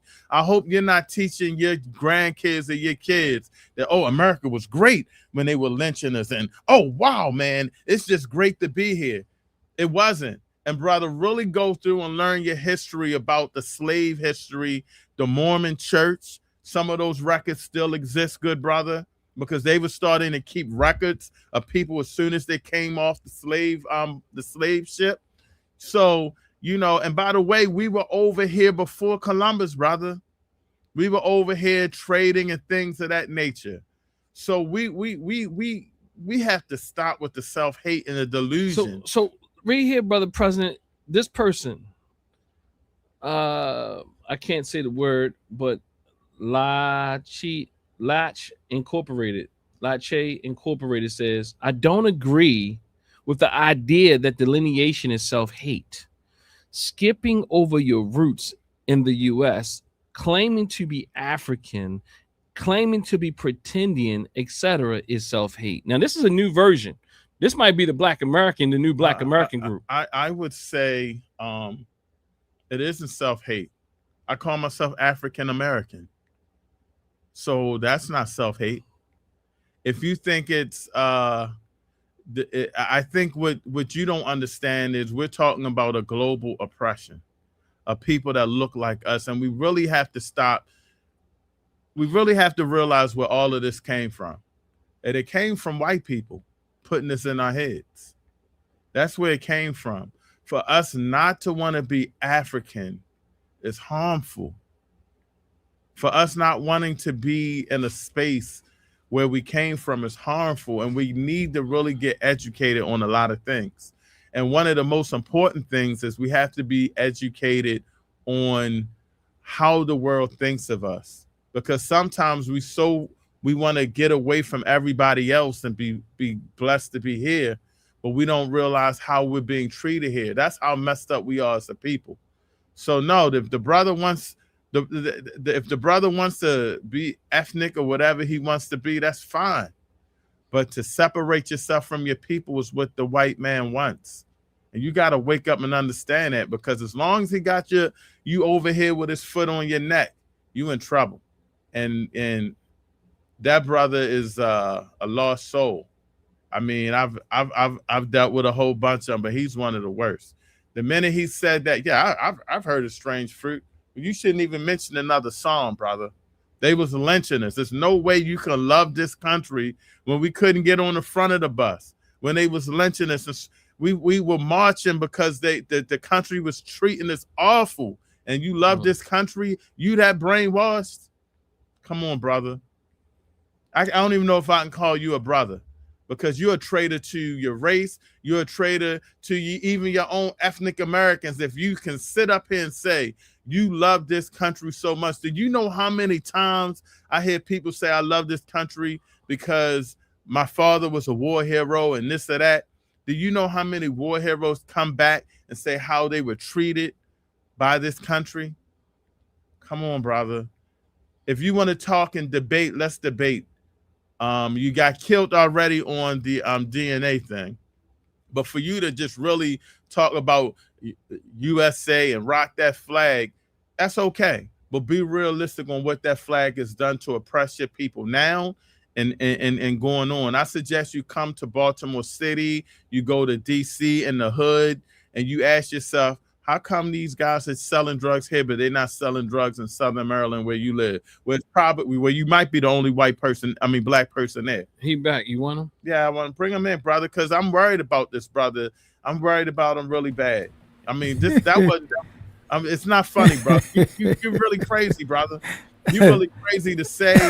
I mentioned Strange Fruit, and you talked about. Come on, brother. Go ahead, brother. Go ahead. I gotta ask you this: why was we marching, brother? Why was we out there fighting for civil rights and to be treated like a human? You can't say you love this country back then, brother. Did you know James Brown in the 1960s said he loved America? And James he said Brown, that James talk bad about America, let me finish my thought, brother. I can't hold up, brother. I can't let you say that and not the Godfather soul, brother. You really, brother. Okay, go ahead and speak. Come on, go brother. ahead and speak. Come on, brother. You know James Brown was very critical of the United States as well. Bro. Okay. Hold up, brother. Don't even mention, brother. You answer the question. Okay, will you let me share my screen? Will you let me share my screen? Hold up, brother. Just answer me one question. How can you love a country that was spraying water hose on us and stuff, and nobody loved the country then, brother? My answer is this. The water hose, the dogs sicked on us, are being lynched. Legally being able to lynch somebody. Yeah. Legal. Yeah. That's not legally okay to lynch a black person. That's not America. White people did that. America didn't do anything to us. America is our home. Who was running America? The white brother, man. You love it, brother. Listen, I'm explaining to you. The white man did it, and not our home. This is our home. brother, you not making sense. You saying, that's why I asked you that business question, brother. You're saying white people ran this country. White people had a law that said that they could legally lynch black people. You do know that when they were lynched, hold up. You do know that there was an event where they would go and drink and lynch black people and watch them, and it was legal. That was this country, brother. Okay. Let me respond. Go ahead, brother. Okay, everybody in the chat, I love this, brother. You are a soul brother. But everybody in the chat, listen, I want the other brother, the host, to listen to, and you, my brother. I'm trying to help you out. What you just said was a lie. There is no law on the books that says it is legal to go out and lynch black people. That's a lie. You just told a lie. Bro, this is a fact. You told a lie. There is no law on the books that says you can legally lynch black people. That's a lie. I might have missed that. There wasn't a law against it. But you said it was a law. Okay, so you're taking it back. So are you walking that back? Yes. Okay, thank you. It wasn't illegal to lynch black people. It wasn't illegal to lynch black people. Bro, it was illegal to lynch black people, bro. You're wrong again. It was absolutely illegal to lynch black people throughout Jim Crow. It was illegal. You're lying, bro. Brother, I'm not talking about Jim Crow, brother. No, you're talking about lynching during Jim Crow. That was illegal. Brother, did you love this country when you was a slave, brother? Brother, please don't say yes, brother. Yes. Our ancestors. No, listen to me, brother. Can you let me respond? I got an answer for you, brother. Have you heard of abolitionist David Walker? In 1820s, he said America belongs to us more than the white man. This is our country. Abolitionist David Walker in the 1820s says America belongs to us and us alone, because all the riches in America has arisen from our blood, sweat, and tears. That is 1820s slavery, and our ancestors said this is our home. And he also said don't be moved from America, don't leave. He said don't. I can prove it to you, bro. You are lying. Every single thing you've said since I got back on is a lie. I can prove you're lying. Abolitionist David Walker said this is our. He said he's talking about land, brother. No, he's talking about America. He says country. You're lying, brother. I say this with love. You are literally lying. I can bring you the proof. Let me share my screen. I'm going to prove you to be a liar, brother. And I say this with love. Let me share my screen. I'm going to prove to you a liar. You're a nice guy, but you've been lying this whole time. Are you not a nice guy? Okay, brother. I love you, brother. I love you. I'm correcting you with love, brother. You are wrong on everything you've said so far. You said it was legal to be lynched, then you walked it back, and then you said, well, they can lynch. No, brother. And then you said, well, you love America during slavery. Our ancestors said, this is our country. America belongs to us. He said, this is our country, not the white man's. See, you. Okay, I can't. All right, I had to. No. I had to.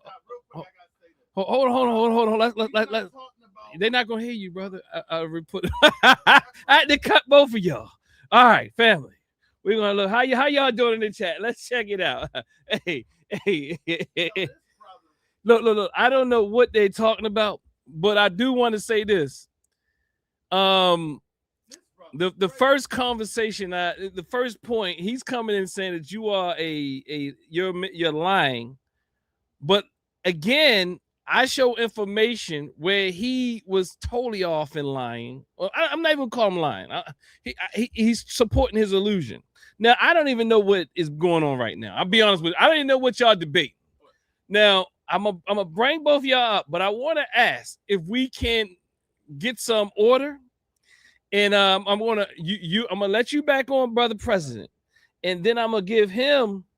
You go ahead and say your thing in like 2 minutes and drop your plane. Hold on. Let me take you off mute, brother. When he's saying we were over here and this is our country and this is our land, brother. Who is he? Whoever he was talking about, I can't even remember. But what I'm saying is, brother. We talking about who's running the country and how it operates and treats us, brother. That's what I'm talking about. You trying to mix things up, brother. You trying to go and say, oh, man. What is he saying? Tell me. He said something about somebody said this is our land and we should love this land and America is ours. Brother, we wasn't running America, so it don't matter. I'm asking you, did you love America back then the way they was treating us? Mm-hmm. And if he said, I said it was legal, well, it wasn't illegal. It might have been illegal in Jim Crow, but that nobody was getting locked up for it, especially down Mississippi. They was having events in towns where they were lynching us, cutting the black man's penis off, bragging and laughing about it. And that was white people, the same white people that ran this country. So anything you say about loving this country and this land and this ours, I won't even argue with that. I'm asking you, this oppressed system right here, right now, you love it. And you said yes. What did you love about it? You love when they lynched us?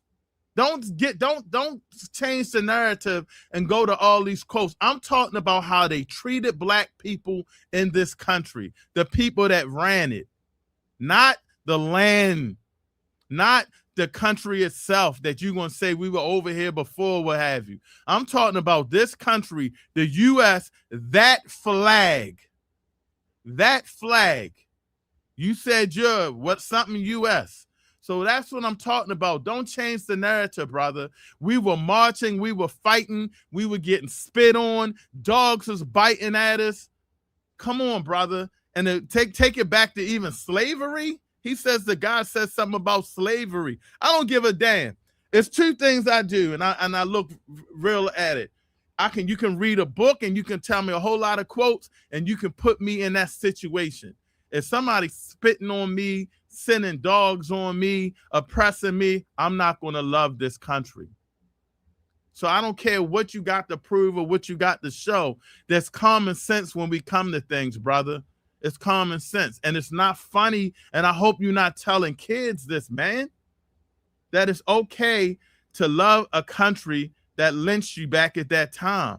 Brother, change your narrative. Say, look, man, this is our land. Boom, boom, boom. No, okay. I didn't love the country then. Let me give him 2 minutes to sit, and just give him the floor. Let him be wrong or right or whatever he is, but just 2 minutes, brother. Please state so I can follow. You know, what's going on here. Yeah, brother. Hey, can you share my screen right here? Is a picture right there. I just want to use it for my dear brother. Can you share that screen, my brother? It's right there, right next to my avatar. It's right there. What does it say on it? It just says that what I just said to the dear brother, that America is our country. It's 1820. This is abolitionist David Walker. That's his quote. And I want everyone to see it so to let you know I'm not lying. So can you just put that? That don't mean you gotta love your country. Brother, can you just let me speak? I respect you, brother. You put in good work, brother. I congratulate you put in work in Baltimore. I heard you earlier. I congratulate you, brother. I'm for you, man. But everybody, look, this is 1820s. This is abolitionist David Walker, right? He says, let no man of us budge one step and let slave owners come to beat us from our country. America is more our country than it is the whites. We have enriched it with our blood and tears. The greatest riches in all of America has arisen from our blood and tears. Notice he said America is our country more than the white man. And he says don't budge one step from that truth. So I'm you can take it back down, my brother. So thank you, brother. I'm standing on the backs of our ancestors said that no, America is our country, not the white man. See, you got it wrong, my brother. See, it's actually you who worship the white man. You're letting the white man bully you from your inheritance. America, the United States of America, is our inheritance. You're letting the white man bully you from our inheritance, which is America, the greatest country in human history, which everybody to this very day, including Africans, are fleeing to our country. So you want me to hate a country and my people hate a country that Africans are fleeing to. You call yourself a Pan-Africanist. You know damn well right now Africans, Nigerians, Ethiopians, Ethiopians, Somalians, South Africans, all of them are fleeing to my home. So you want me to hate my home while Africans flee to my home? You want me to sit here and say I'm not American, but yet Africans come here off the fucking boat and well, let me respond to that. First of all, before you shared that, I already told you, you're talking about the land and us building the country and things of that nature. We put a lot of work in here. We didn't build it for us, so we agree there, brother. But what I said was, did you love the country the way they were treating you? And you said, yes, I love this country when they was lynching us. I love this country. Why would you love the country? That's number one. Why would you love somebody that treats you like crap? You talking about I loved it and respect them, but Pan-Africans trying to get up out of here, brother. So you don't make sense there. And I already addressed that when I finished speaking. No black people were out here saying they love this country or they wouldn't be fighting for civil rights. Civil rights. Look that up. Read about that, brother. We were fighting for civil rights. So that doesn't make sense, what you're saying. The next thing is Africans are coming over here, but a lot of us are going over there. So what are you saying, brother? And I never said you can't love your country. I never said that. I asked you a simple question.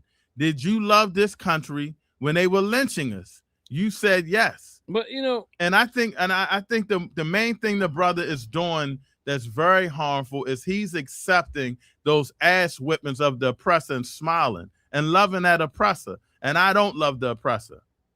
I don't love the oppressor. The difference between me and you is I'm going to speak up and I'm going to fight for the rights of our people. I don't hear you talking about that.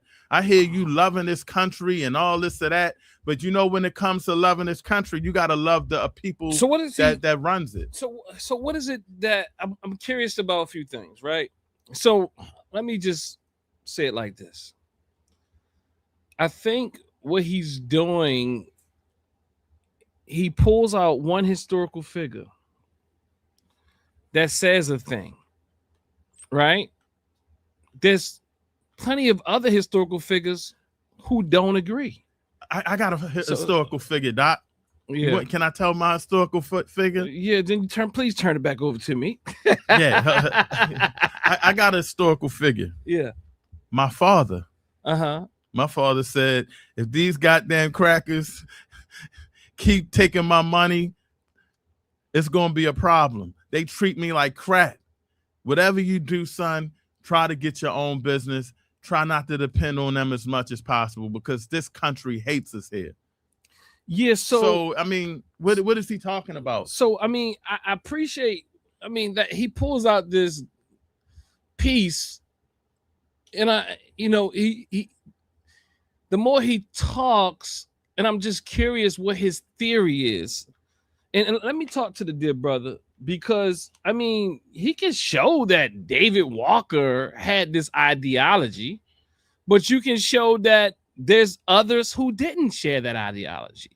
And just because David Walker said a thing, it doesn't mean that everybody during that time agreed, or even, let's say most people did agree. Let's say they didn't agree. Whatever way it goes, it does not mean that that was the best way. It, like, David Walker is one person. So but I'm curious, because I know he's harmful. I'm curious to know what he believes he is. I'm gonna try to give him some time to talk, because I believe what he's doing is trying to battle Pan-African, and that ain't what it's about. Pulling for strings to support his ideology or his Americanness. Mr. USA, let's have a conversation. Yeah, but hang on, can I address something you just said? You said one person. You said, oh, he pulled out abolitionist David Walker. Well, guess what? Frederick Douglass said the same thing. This is our home America. We got no connection to Africa. Okay, Harriet Tubman said we're native to America. I can give you all kind of names that agree with my stance. Okay, no. Understand? No. Just I'm not. He's not moving the goalposts for me. I'm just curious to this idea of what are you proving? That America is our home. How does it do that? It's our home. How does that do that? How does it? What? How does? Brother President? How does that do that? Let's reason for a little while. Well, I just want. I mean, because who said America? Martin Delaney would say something else. Alexander Crummell would say something else. So what I'm saying is, so okay, we can go for days with this. Yeah, Mark Delaney said at the end of the day he was American. But Mark Delaney said he's American. Follow what I'm saying. How does this prove that it's our home? Don't do the slick stuff. How does it prove that it's our home just because somebody said it? Well, it's our home because this is where we come from, my brother. Okay, just like brother, let me answer. How do you prove? One thing at a time. Tell me what that means. That we come from the soil, just like an ethnic German, they come from the soil. An ethnic Italian, they attached. You be doing. Hold on, you be doing a lot of talking. I'll be trying to ask you one question at a time, not going off on tangents. I'm gonna bring you back up. I heard the term. We come from the soil. And that's typically what comes after that is that we are attachinists or whatever. Go ahead. So what do you mean by we come from the soil? Our genealogy begins in America. That's what I mean. This is our home. So yes. How do you identify? As an ethnic American, just like ethnic American. Yeah, ethnic American means we come from America. Yep. Okay. So who, like, is this a group of people? No. It's an ethnicity. It's us. It's a lineage. It's us. The descendants of shadow slaves. That in ADOS or the ABOs, and I really want to know because I mean I see you trying to make a point here, but what's the difference between you and ABO? ABO. I don't know what an ABO is, brother. An Aboriginal person to America who say they're Aboriginal to America, but they're black, and we know their origins are from Africa. Yeah, I first time I heard of ABO, so I can't really answer that. What about ADOS and FBA? And, yeah. That the Dane Calloway type folk, the Dane Callowayers. Well, Dane Calloway is a little different, but ADOS and FBA, yeah, we're descendants of USA shadow slaves. FBA, ADOS, ethnic Americans, we're all descendants of USA descendants of shadow slaves. So yeah, okay, so you don't believe that they took the people through what they called the Middle Passage to bring them here? You don't believe that? Yeah, no, I don't believe. Yeah, you're talking about the African slave trade, right? You know, I don't believe that at all because there's no proof. They can only prove a few thousand Africans came here. There's no proof. No, brother. Listen to me, brother. Can you let me respond? Listen to me. I've looked into it. I used to believe we came from African slaves. I used to believe that until somebody challenged me and said, because I have a YouTube channel. And somebody on my panel said, "Oh, you believe we came from African slaves?" Like, yeah, that's what the experts say, yeah. And then somebody said, "Prove it." I said, "Okay, come back tomorrow. I'll do another live stream, and I'll prove to you we come from African slaves." Well, I looked up all the experts, the black experts, the white experts, and you know what they all said, including, I went to slavevoyage.org. They all said, well, we can only prove a few thousand Africans came here. We can't prove 400,000 Africans came here. That's all estimates. One thing at a time. That does not mean anything. Yes, it does. No, hold on. Follow what I'm saying. I see what you're doing. You need to go get some training. He's an awful debate. No, like, so it's not even. He's pretty crafty, but he's a poor researcher. No. He's like, so you said that. Thank you, crafty. You're crafty. Thank you, brother. You're a poor researcher, and now, if you're being honest, then I get you just got lost in the research. Like you make estimations and you interpret the data or the lack of or what have you in inconsistent ways that scientists and researchers and historians do. Your interpretation is off. Okay, brother. You believe that because they say, even if you saw something that said a few thousand, and that's not necessarily true. That's not true. I looked it up. A few thousand. What do you mean a few thousand? Okay, go to slavevoyage.org. No, I'm not talking about slavevoyage.com. What do you mean a few thousand? What is that number? Less than 5,000 that they can prove. Less than 5,000 they can. Africans came in. Less than 5,000. Do you believe in God? A fact. No, I believe there's a creator. I don't believe in any religion. You believe in the creator? Yeah. Prove it. No. I said I believe, brother. Let me help you out. Believe is not fact. No, brother. Listen to me. You just answered your own self. You said believe. Believe means I don't have to prove it. I believe it. Brother. Listen to me. If I say there is a God, now you have the right to challenge me. I said I believe. Therefore, I don't need to prove it. So you make yourself believe there's a God. No. I believe it. You make yourself believe there's a God, just like you make yourself believe that we're not African. Just because you saw a few thousand, that's not enough for you. But I don't even know what you mean by you said 5,000. Let me see what the historical record. You go in real quick. I'm gonna bring it back to me. I know you can go, so I'm gonna bring it back. Look. Brother, you listen, brother. The first thing I want you to understand, brother, when I talk to people, it's not about Pan-African versus FBA or ADOS, brother. It's about dealing with the current situation we in, being oppressed, and our mental mindset, brother. And see, you going into your battle with ethnicity and all of this or that, brother. I'm talking about the treatment that we have been in and how we need to unify. That's where I'm going at with it. So you may be a little confused there, but that's where I'm going at. And when I go at that and I hear this separation and we need to separate from people that are getting oppressed that look like me, that's a problem, brother. But what you do that's even further, brother, is you try to act like it was so great here and that the master was treating our ancestors great, and he wasn't. Yes, if you want to fight and say that we were here first, this or that, and you know we need to fight and have this land because we lost blood on this land, I won't argue with you there, brother. But to say that this system, this government, this land, because the land wasn't called the United States, brother. It wasn't called that if we were over here first. You know what I'm saying? It wasn't called that. So for you to say, to just continually say you love without witnessing the damage and things that have been done to our community, that's a problem. That's the thing I'm talking about, brother. That's the thing I'm talking about. This country has put us in a bind and our community is struggling. But more importantly, the thinking of the way that you're talking, brother, is crazy, brother. But go ahead, Doc. So let me thank you for that. So, all right. So, you know, I'm in perplexity. A very reliable AI tool to fact check. It says here, I don't even know what it's going to say. I'm going to read it. We're doing this in real time.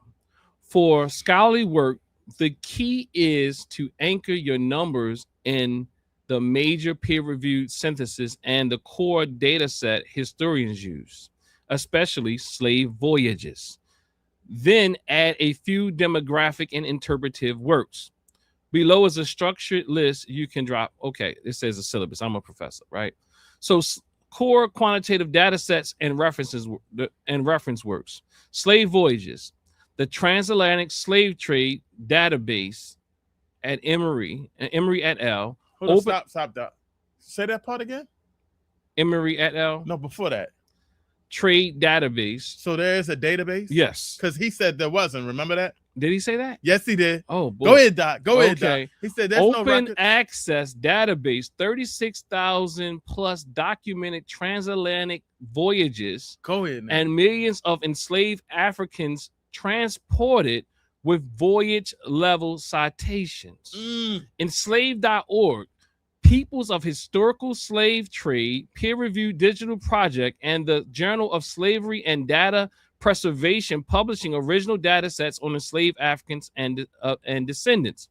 So Brown University, Slave Voyages, the Transatlantic Slave Trade Databases Research Guide summarizes 35,000 plus voyages, 12 million plus Africans transported, and links to primary source collections.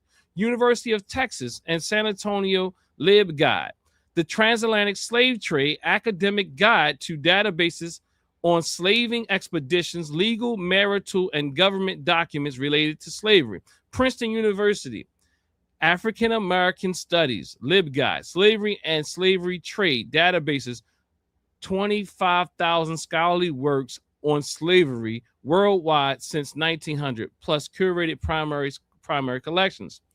These are the infrastructures behind the numbers you see. 12.5 million transported, 388 to 463K to what became transported to what became the U.S. So I'm just showing you that there's plenty of information out here, and it's plenty of different websites. He's talking about one website that tells you only, maybe he said a handful of 5,000 people. And I don't know what type of researcher he is, because he's saying this, and this is just, he's an expert, but everything he's shown us so far has been off. He showed the evidence that he showed us to support that we are American is because David Walker said we are. And David Walker, I would argue, is not saying we are autochthonous to this land. Now, I could be wrong, but he's stretching what David Walker is saying. It doesn't matter if Martin Delaney said he was that he was an American, or and also has Pan-African sentiment. It doesn't matter, because at the end of the day, that does not mean that we. Hold on. I'm gonna turn it back to you, over to you. It does not mean, because I don't care. People use what are these? They use, who else they use, brother? They use Martin Luther King's speech to support, because he said this something about something, and see, Martin Luther King said this and that. Go ahead, brother. Brother, number one, you need to, again, when we first started talking, you were saying that there weren't no records. Remember that? You don't remember that, Doc? I'm very keen. No records. You want me to bring them back in or no? He was like, there's no historical data to prove that. That's okay. I'm glad you caught that. Yeah, I'm certain we can go back on the rewind. I'm like, huh? Because they say I'm gonna tell you like why that. I remember that, because I remember a book. I gotta remember this book. Me and Dr. Ma'at was reading it, and it was about how slavery came about, and it was documented how they started tracking the slaves and all of this and that. So I remember, and the Mormon church was heavily involved in it, and I remember there were databases. So I already knew the brother was wrong on that. So, brother, I think that you getting your information wrong. You got to do some, like the doc said, you got to do some heavy research, and you're trying to come with an analysis of why you should be doing this, brother. Nobody's saying you need to hate this place. What I'm saying, you need to hate the oppression that this place has put on our people. And for you to say you love this country when they were lynching us, brother, you love the concept of this country. You love the fact that what this country should be, it should be ours, but you can't love an oppressor, brother, period. And like you said over and over again, if you work for me, you wouldn't like the job. If the white man ran this country, which they do, you wouldn't like this country, but yet you love this country. And so what I'm trying to have you understand, brother, is that we're being oppressed globally. We don't have time to be beefing or separating and arguing about ethnicity, brother. This land is built, this system is built on race, the color of your skin. And until we figure that out and beat this system by unifying and becoming strong economically, then we just separating, brother. But I just think you need to really do some serious research. Stop listening to somebody. You said you had a podcast and you tried to answer it, this or that, brother. It's lots of facts out there. And I can't remember this book. I wish I could. I wish I could remember this book. I'm gonna have to go back and remember this book. But it was breaking down stats and everything. Can you respond to this post? Okay, go ahead. This person says, that's crazy. Y'all let that man fling all that racism like that. What do you think about that? What man fling racism? I'm assuming me. Now hold up. I'm thinking that this person is talking about the other brother. Now he might be. Because I thought I was getting on him to where you had to have me mute me. So I thought I was getting on him, but maybe he could be talking about me spreading race. I don't know what. Yeah, because I'm also seeing people in the chat say things like, next, and like the reality is, family, I get it. Sometimes we're impatient, but we do have to have these conversations. Oh, that's crazy. We do have to have these conversations, because I don't think a lot of us realize look, so many of us don't realize what's really going on out here and the sickness that is amongst us or upon us. So maybe this might not be your episode. Doc, but go ahead. Here's the thing that's I'm really shocked about. Mm-hmm. I thought the brother would say, you know what, man, this country treated us like stuff, but it's still our country. We still got to fight for what's ours. They were I didn't think he would argue about lynching. Well, I didn't say I love this country. I love this country when they was no, brother. You love a concept of what the country should be and could be, but you can't love when you're being oppressed by a system, brother. Come on, man. Like, you're not making if you sense. say, but brother president, are we that bad? No. Are we that brainwashed, brother? If you are sick, you can love your oppressor. If you're sick, you can love your abuser. He don't want to talk about the oppressor. He just loved U.S. so much. No, I mean that's how people who are stuck in abusive relationships operate. Yeah, that's how they operate. It's not uncommon for people who are in abusive relationships to operate as such. I'm saying on an individual level, even when you see a person who comes in for therapy or who's in an abusive relationship, they really struggle with getting away from their oppressor or their abuser. They find that they idealize them and they want to be a part of them.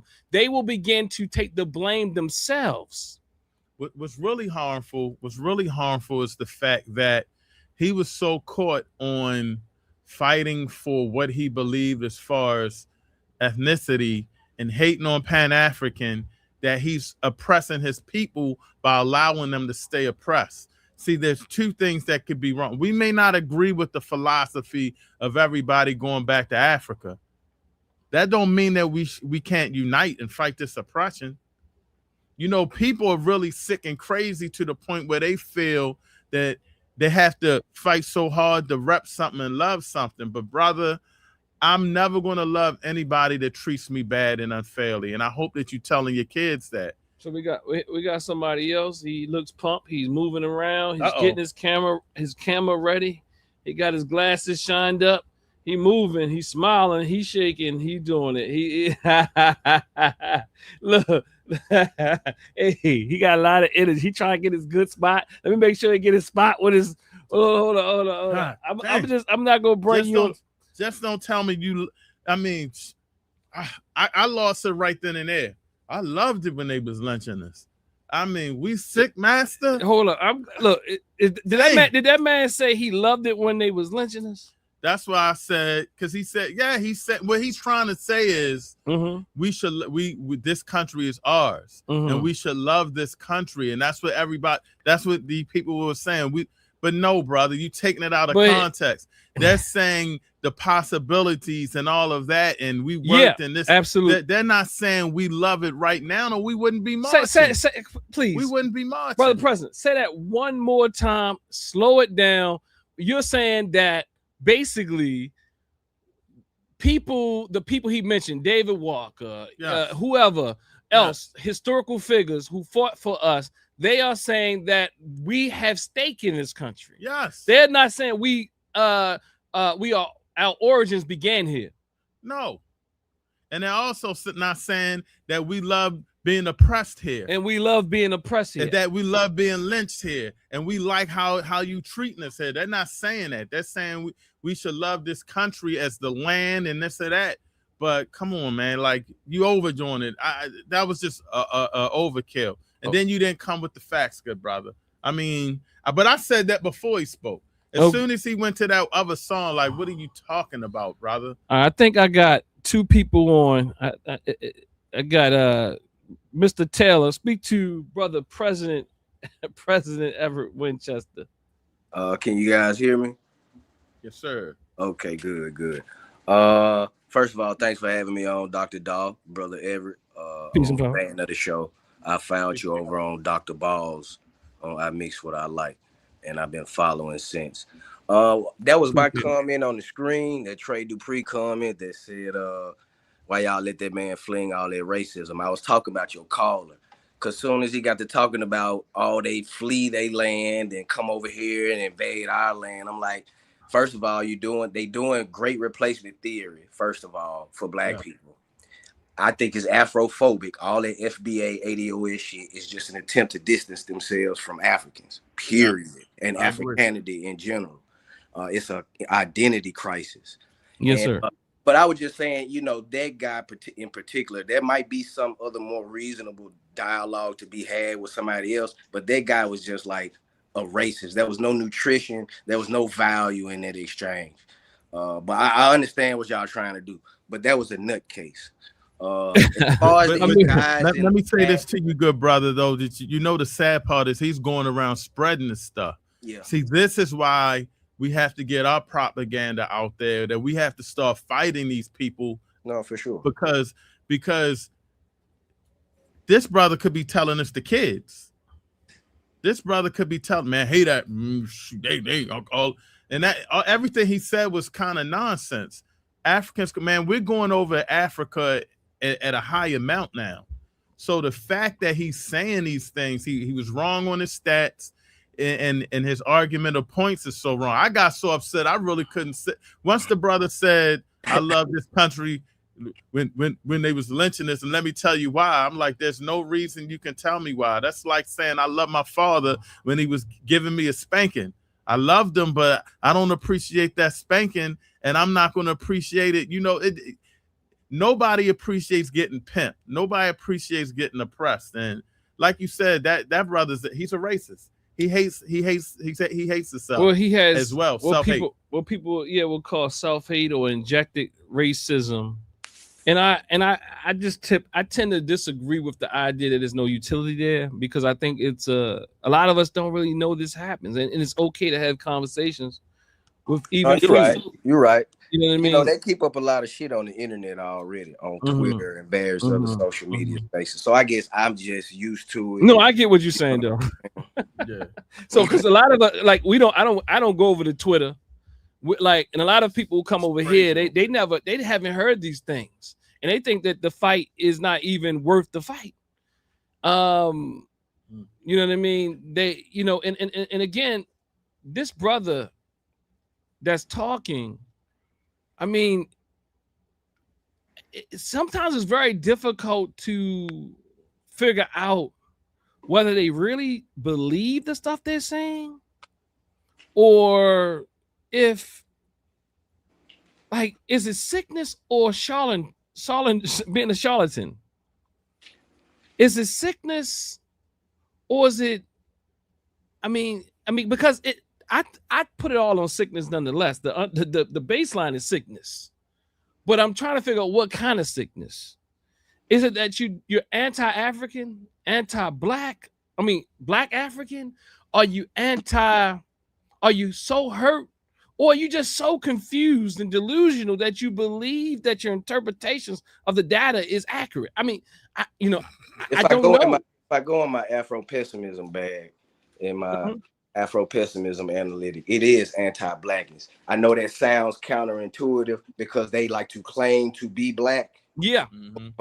But it is anti-blackness. And that, again, the Afro. I appreciate it. And then with the anti-blackness is like, they're trying to make black an identity like Chinese or Mexican or some shit. But that's not what it means to be black. To be black, the Ma'afa makes you black. The transatlantic slave trade makes you black, and nothing else makes you black. They think the food recipes, the rituals, the hairdos, the AAVE or the Ebonics, the R&B and the blues and the jazz, they think that's essentially what makes you black, as opposed to subjugation, dereliction, oppression. So they don't want to be a part of that no more. They don't want their trauma no more. They trying to distance themselves, not just from Africans, but the entirety of the trauma, the rape, the abuse, and everything that encapsulate American chattel slavery. For some people, it's a shame, or at least these are conclusions that I'm coming to. I agree with you, brother. And the more I read they comments, that's what I'm sorry to cut you off. I just had to say I agree with you, and you educated me on this caller, because I always go there when I see somebody rocking the flag or this or that. I'm like, brother, hold on, brother. Do you love this country that much, brother, that you know what these white folks did to us? Oh yeah. And it never registers to me, but they don't want to affiliate maybe with that trauma. They feel ashamed. They want to act like they're descendants of slaves, but in actuality, they don't want to deal with the slavery part. I just sorry to cut you off, but you was flowing on that, brother. No, you good. No, that's exactly. And he accepts slavery, but he doesn't accept the transatlantic slave trade. I just want to be clear that Brother Taylor here, all over the place. Brother Taylor is being clear. He said they don't want, and that's why I wanted to slow down. I wanted to specifically slow down so that we can hear the level and the degrees of the sickness that's going on, because we out here, we brothers, and we got to pull together and all that unity and all this and all that, and we don't realize how far we're missing the mark when we're talking about unity to them. And the only unity that they can consider is that they are indigenous to this land. The brother was wrong on the DNA. Mm-hmm. I mean, he was wrong on the stats about, and he was arguing with me too. So I'm glad you was pulling that up, because I'm sitting up here like, yo, dude, you just need to do the research. I know for sure that like there were records, you know, maybe not like we wanted them, maybe not as accurate, but there were no records. Man, there's no history of us. Good record. I'm like, no, they that's property. Yeah, that's harmful. That is harmful to even say those type of things, and then try to maneuver. That brother got beat up. You beat him up, Doc. Let's do this. With love. You know, I'm a therapist. I'm a therapist, right? You know, I'm always trying to, you know, with love. Like, just brother, go home, go back, Mr. USA, and do some research. I mean, like, I will actually hold a class for FBA, ADOS, indigenous type of researchers, because man, y'all come up with some of the most crazy I'm trying to think of the term right now. The analysis off of through whatever research, like y'all really do some stretching. I mean, you guys are creative. I must say that you are very creative. I mean, I've never seen people just look up. Y'all need some research skills. I will say that, but I don't think it'll be enough. And here come Rising Sun, y'all. We got Chat GKP. And we got Rising. That's something. Oh, I'm sorry. I'm saying the wrong name. Pardon for having me on. Appreciate you, brother. Peace, brother. I mean, you on one tonight. Roll Doc. high. You got the Baltimore hat on. You throwing them today, brother. You throwing them darts today. Brother. I am.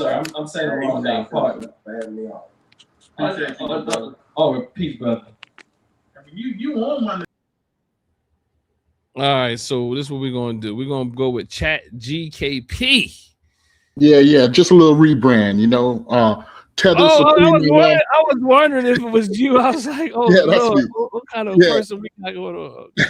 It's me. Tether Supreme Allah, aka rebranded, renewed Chat GKP. You're not FBA now, are you? Come on, man. Now you're insulting me, Doc. Come on. No. I'm saying, look, I'm scared, man. Look, I'm scared. You got a rebrand. I got a rebrand, and now I'm FBA. You're not FBA, are you? I'm not meaning to insult you. I'm just a little, when you've been in warfare with that brother, Mr. USA, he has your nervous system aroused. Yeah, but listen. This is why the interventions are necessary, because this is a growing problem across the country, right? It's this disassociation with Africa. That's what's at the bottom of it. And let me just quickly explain why that is a dead end. Even if you believe in that, it's a dead end, right? It's a false claim of American patriotism by saluting a flag that was erected by a country that continued to subjugate your ancestors. 1776 is the day, right? They're getting ready to celebrate 250 years of that, right? Now, if they're making that claim, right, it sounds like what he's really trying to say, even though he's putting the USA in his name, this is a country that has a birth date, 1776. But it sounds like he's trying to claim the land, right? He's doing this native soil junk, this great replacement theory that the brother clearly pointed out, right? So even if you're claiming the land, well, now you're claiming indigeneity. So if you are claiming indigeneity, in other words, claiming to be a native, right? This brings up another set of questions. How did your group lose control? Where is this lost history recorded? If you lost these wars, if you lost this land, explain how that was done, right? And then explain what crimes were done to your people. And if you can show, even if you can put together some framework of an answer to those questions, well then, how are you going to prove this in the court of law? Because history all over the world currently shows that crimes were done to Africans. This is a matter of record, right? So if you are claiming reparations, which is the idea that has motivated ADOS and FBA, how are you going to get your reparations with no documented history anywhere backing up any of these claims to indigeneity? Because Native Americans, right? I'm talking about, you know, some of them, not all of them, some of them have had their cases heard in federal courts of law, who've agreed to pay forms of reparatory justice. Treaties were broken with these entities who were documented, right, who were recorded in history. So this claim to indigeneity is a total dead end unless you have some recognized history to back it up. I got a bunch of other points, but I'm gonna just pause right here. No, you pause. Listen, if someone's gonna claim FBA, say it again. If someone's going to claim FBA, I'm going to let them do it. But you got to explain how you are FBA. And they claim to be native to this land because of the difficulty in tracing their roots to Africa. So they're saying because it's difficult, damn near impossible, which it's not, but because they claim that it is, therefore it does not exist.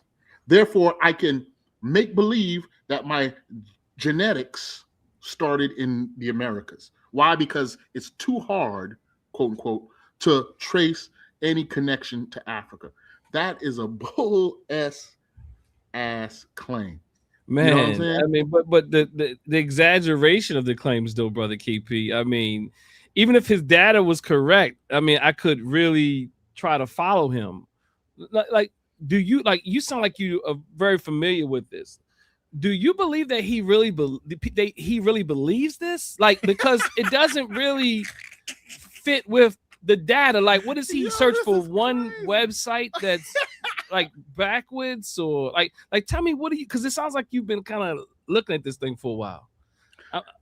Listen, there's so many holes in the FBA claim. It's an ideological driven movement. As the brother before me pointed out, this is it appears to be a program to express this great replacement theory into the Black community, right? And so they've gotten certain people to buy on to this and promote it within the African American community. And it's divisive. Even the term delineate is a negative. It's about, you might as well say, I'm deleting myself from African America to so-called start this other thing called FBA. Listen, I'm not going to make the mistake of calling it a PSYOP because I don't know that for a fact myself. But it smells like it, looks like it, walks like it, talks like it. I'm familiar with the FBA, though. You know, I'm familiar with the standard FBA. I'm familiar with the standard FBA, but I'm talking about this ethnic, what do he call himself, an ethnic American? Yeah. And then these other these indigenous, I don't know how the word is spelled. As if ethnic groups do not incorporate outsiders into their ethnicity. Ethnicity is not bound by genetic exclusivity. You know what I'm saying? KP, hold on, you say, because we need you for backup sometimes, because you know we got Roguish. I think I got it. Roguish Sun on the line. It sounds like Rising Sun. It sounds like we got an Indian. Oh Lord. I'm not Roguish. I don't know. Roguish Sun. versus Rising Sun. I don't know. Let me see. Rogan should smile. He got a mic, so he professional. He's a professional at whatever he does, y'all. He's either a professional pseudo babbler or a professional scientist. Let's see what he got.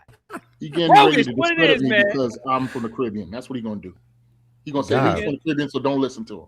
Nah. Oh, you know Rogan? You good, cuz. You good, homie. Rogan's got a whole mic. Yeah. The mic sound nice, roguish. What's happening? Where you calling from? What's your identity? What's your label? What's your set? What's all of that? What's your ethnicity? What's your ethnonym? And where you from? From North Tulsa, Oklahoma. As far as I'm concerned, been a field nigga since birth. Hold on. North Arkansas. That already sound like an Indian something. North Tulsa. Oh, North Tulsa. Okay. Yeah. Okay. Got you. My bad. Since birth farms, I'm concerned, been a field nigga. Hold up, Rogus. Let's keep it clean. Oh, my bad. I didn't know that was a bad word in this future. Okay, this is an interesting future. All right, then. A field N-word. I don't know what the fuck you want to say. No, just leave the word out. I'm a field brother. Oh no, homie. I'm from that field though, bro. I don't play with the words. I don't let a pilgrim's algorithm run. Okay, all right. My identity with that. So I ain't got no problem coming from them. You accept the N-word. Oh, please. What do you mean? Do I accept it as what? I'm saying that's how you identify. I accept it as a circumstance. That's how I accept it. The same as I did since second grade. So tell me more, Mr. Rogus. Until we bested. So the whole thing with this FBA thing, a lot of people ain't understand. I understand a lot of people want to speak against the, you know what I'm saying, the angst and the vehemency, and it's funny, you know what I'm saying, because black people can do all of that within some form of entertainment where the whole world grasps it and they're willing to have it. But the moment that it turns culturally against any other people are like, y'all too harsh. It's like, well, wait a minute. We only going as hard at you as y'all been hearing us going as hard as ourselves on wax for 50 you years. Didn't finish your identity. Finish your I just said, okay, a field N-word from North Tulsa, Oklahoma, cuz. I don't know what else to tell you. Do you identify as FBA, ADOS, any of those? Are you, Black American. Black American. Okay, so Black American, not ADOS, not FBA? Yeah, that's the new one. Okay, we'll say FBA, ADOS, whatever the bulk of my people do you with. believe that we ever had ancestry in Africa? Yes. Okay. A little safer. But I also believe we got ancestry here. You know what I'm saying? So it is what it is. Okay. See, because you got the types and the flavors. Okay. All right. So what are we talking about? So what I want y'all to understand when it comes to this whole, let's say the vehement response of FBA, the thing you need to understand something with Tariq Nasheed, who I didn't agree with when he first up in the game because he was telling everybody they could be a Mac and that's some bullshit. It's in you, not on you. You feel me? But you get in the game, how you get in the game, it is what it is. And then he hits with the the hidden colors thing. Now I'm a former Pan-Africanist, right? Former. You know what I'm saying? I stopped around 2014, 2015 for the same reasons of not being able to center Black American reality. Because, you know what I'm saying, here in Dallas, you know what I'm saying, shit get real. And so, you know what I'm saying, we would, with the All African People's Revolutionary Party with Mandela Tahimbe, peace be to him, and his wife, Kwite, you know what I'm saying, connected to Kwame Ture, and, you know what I'm saying, that ilk, if you will. My perspective was, I noticed every time something happened here, whenever we brought it up, they took us back to a history of the motherland that was supposed to, I guess, quell our angst or whatever. It's like, well, nah. Who was they? Those that was of the socialist intention, those that was of the Pan-African intention, not necessarily pro-blacks. I don't put Pan-Africans and pro-blacks in the same grouping because pro-blacks tend to have somewhat more of a domestic view of their reality. So you saying that they took us back to Africa, the socialists and the Pan-Africanists? Right. I know. What you mean by that? What you mean by take us back to Africa? That was saying don't focus on your immediate reality as it's happening in South Dallas, Don't pay no don't pay no attention to the police. They just doing their job. Things like that, right? Who would tell you that? You want to be you want to be a revolutionary, not a reflexivist or whatever they. Can I make an intervention here? Can I make an intervention? That's not being a Pan-African though. That's like Marcus Garvey teaches us that we got to take care of our home and then take care of where we're at first. Yeah. The ultimate goal is to have a nation there. Yeah, but like, you know the name of the armed group? The armed group that wanted to defend or that attempted to defend Tulsa when Black Wall Street was being burned down. The name? That group was called the African Blood Brotherhood. Okay. They were headquartered in Harlem, right? You know who the leader of the African Blood Brotherhood was? No, I do not. It was Cyril Briggs.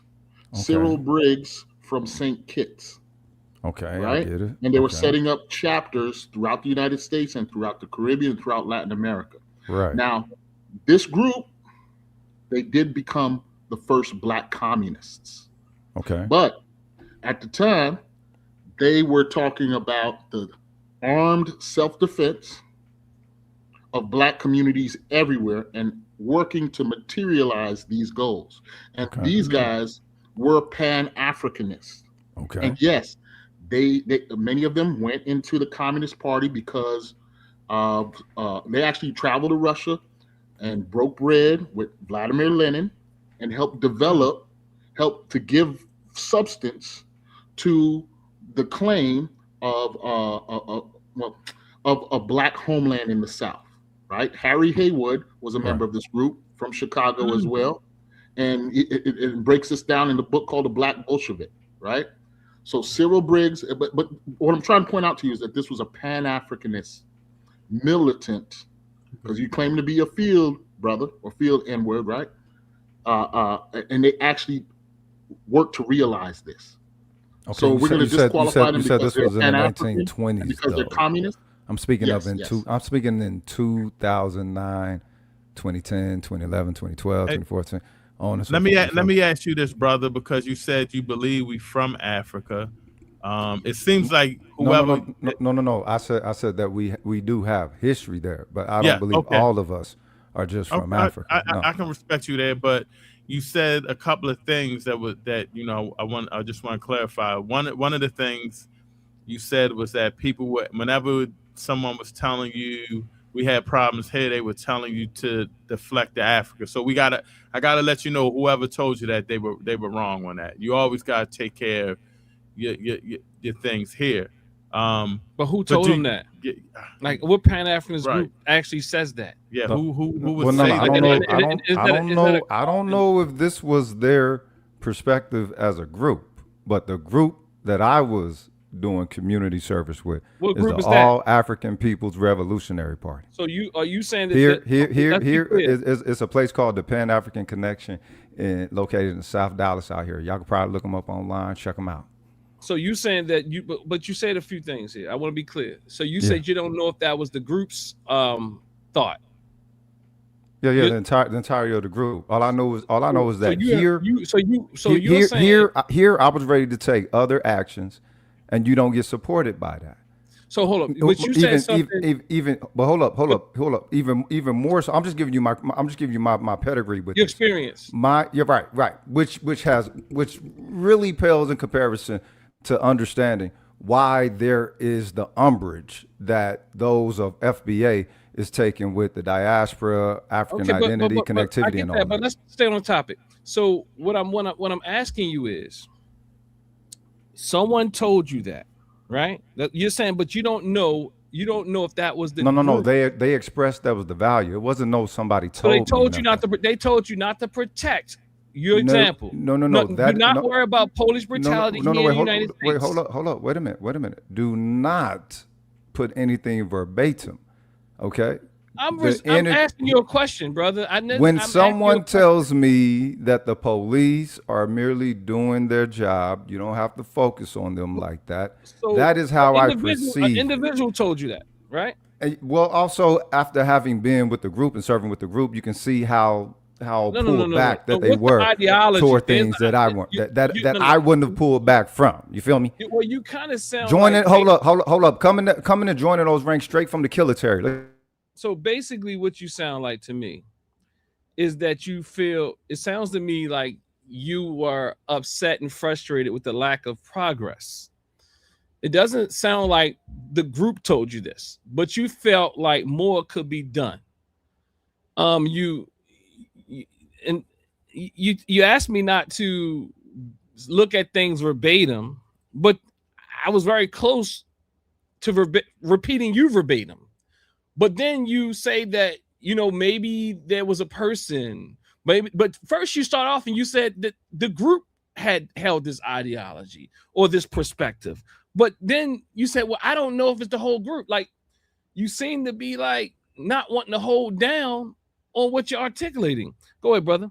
I wanted to ask the brother one thing, because he said he was frustrated because they were telling him not, just don't worry, don't stress yourself out. Let's focus on the major cause. It seemed like he was saying, but since you left the movement, brother, what has changed? We still going through the same crap. So what, by you leaving, what has changed? What has changed? Oh, let me bring him back in. Oh, he's talking, but I'm bringing you back in now, brother. That they never had. We lost you. Start over, brother. He's still talking, brother. You got to start over. I got to start over? No, not you, him. All right. Go ahead, brother. What has changed is the Black Americans who were originally uninformed of taking any look at their direct situation other than how these pilgrims want to hand it over to them and get them to acquiesce to it, taking an agency, taking an action, taking an intention. Now, I understand that those of the diaspora, Pan-Africanists, pro-blacks and all that, y'all might like, why they going at them like that? That's one thing y'all need to understand. That's why I started talking about Tariq Nasheed earlier. The thing is, when he dropped Hidden Colors, he connected to an uninformed, larger Black audience than I saw Pan-Africanism or any intention toward doing community grassroots work with your brothers and sisters ever did. And the number one thing that I ran into from Black Americans as a Pan-African, he was repping Pan-Africanism back then, right? Okay, yeah, he was repping it, but if it's ineffective, it's ineffective. What am I supposed to say about that? You're not answering my question. Let me go back. What you're doing now is not effective at all. I don't see any FBA community work. I don't see, but all I see in the community is Pan-African. Do you look for it? Brother. Do you be out there looking for it, or is that your metric? Hold up, is your metric of how you work supposed to be what they have to fulfill and accountability for for you? Name some of the work of FBA. No. Wait a minute. Let's get our metrics right. Let's get our metrics right. What metrics? You can't hold them to an accountability, just hitting accountability that nobody else knows but you, cuz. Now, brother, come on, brother. Look, we gotta be real with ourselves. Define your metrics. How about brother, real? How is that real? Y'all don't want to talk about if I'm going to be spitting science or if I'm going to be spitting bullshit. Spit the science. Drop your metric. Drop your metric. Listen to what I'm saying. I'm listening. Let me talk. You're gonna drop the metrics. You said you were unhappy. Hold on, brother. Y'all on defense. No, I'm not on defense. I'm asking. Y'all definitely on defense. Brother, how do you measure the ineffectiveness of Pan-Africanism? You have to show examples of that. But even more, because you said Pan-African was ineffective, but you haven't said one thing you've done that was effective in that FBA. He hasn't said one thing. All you're doing is, come on, he brother. Hasn't even said one. You know what, brother? Since you left Pan-African, brother, you've seen them falling off a hashtag, brother.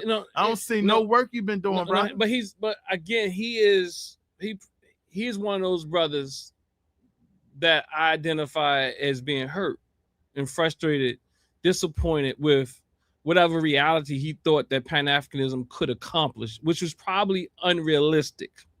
And maybe he also overlooked the accomplishments because you know what I mean. So now you were FBA and there's no accomplishment. Now at the same time, he then makes up things again like the other brother to support his narrative. Like they make up stuff. Like literally, like he came on and he began to talk about how the ideology of this group that he worked with was that we don't do anything here. We don't do anything to support our brothers and sisters here. And that was his reasoning and his rationale on why people are leaving and going to FBA. Now, let's say that is the reasoning and the rationale, and he didn't agree with that. I could follow him. The fact that he also agrees with it, but he can't, but then he has to backtrack and say, well, I'm not saying the entire group said that. Well, I'm not saying, don't quote me verbatim. Like, bro, like, he's slippery. So at this point, quite like Mr. USA, his own account is fallacious. You like, the brother has to be able to hold down what they talk about in FBA, stand on business. He hasn't stood on anything. He can't talk about what FBA has accomplished. Nothing at all. He cannot speak. He can't even speak strongly against the very reasons why people, he said, why he's proposing people has gone over to FBA and ADOS. And I don't know why they gone to the Pretendians. That's a whole nother level of sickness. You know, that's a whole nother level of sickness there. But I mean, FBA, they got some hurt.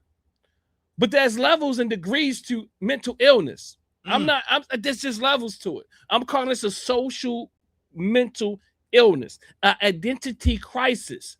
And you know, like for example, you can have a bipolar disorder, right? This is just an example. It's not saying anybody has bipolar disorder, but there are people in the world that do have bipolar disorder. But there's severity. And when I'm looking at ADOS might be on the lower end of the severeness, and then you get to the Pretendians, and they are very severely disordered.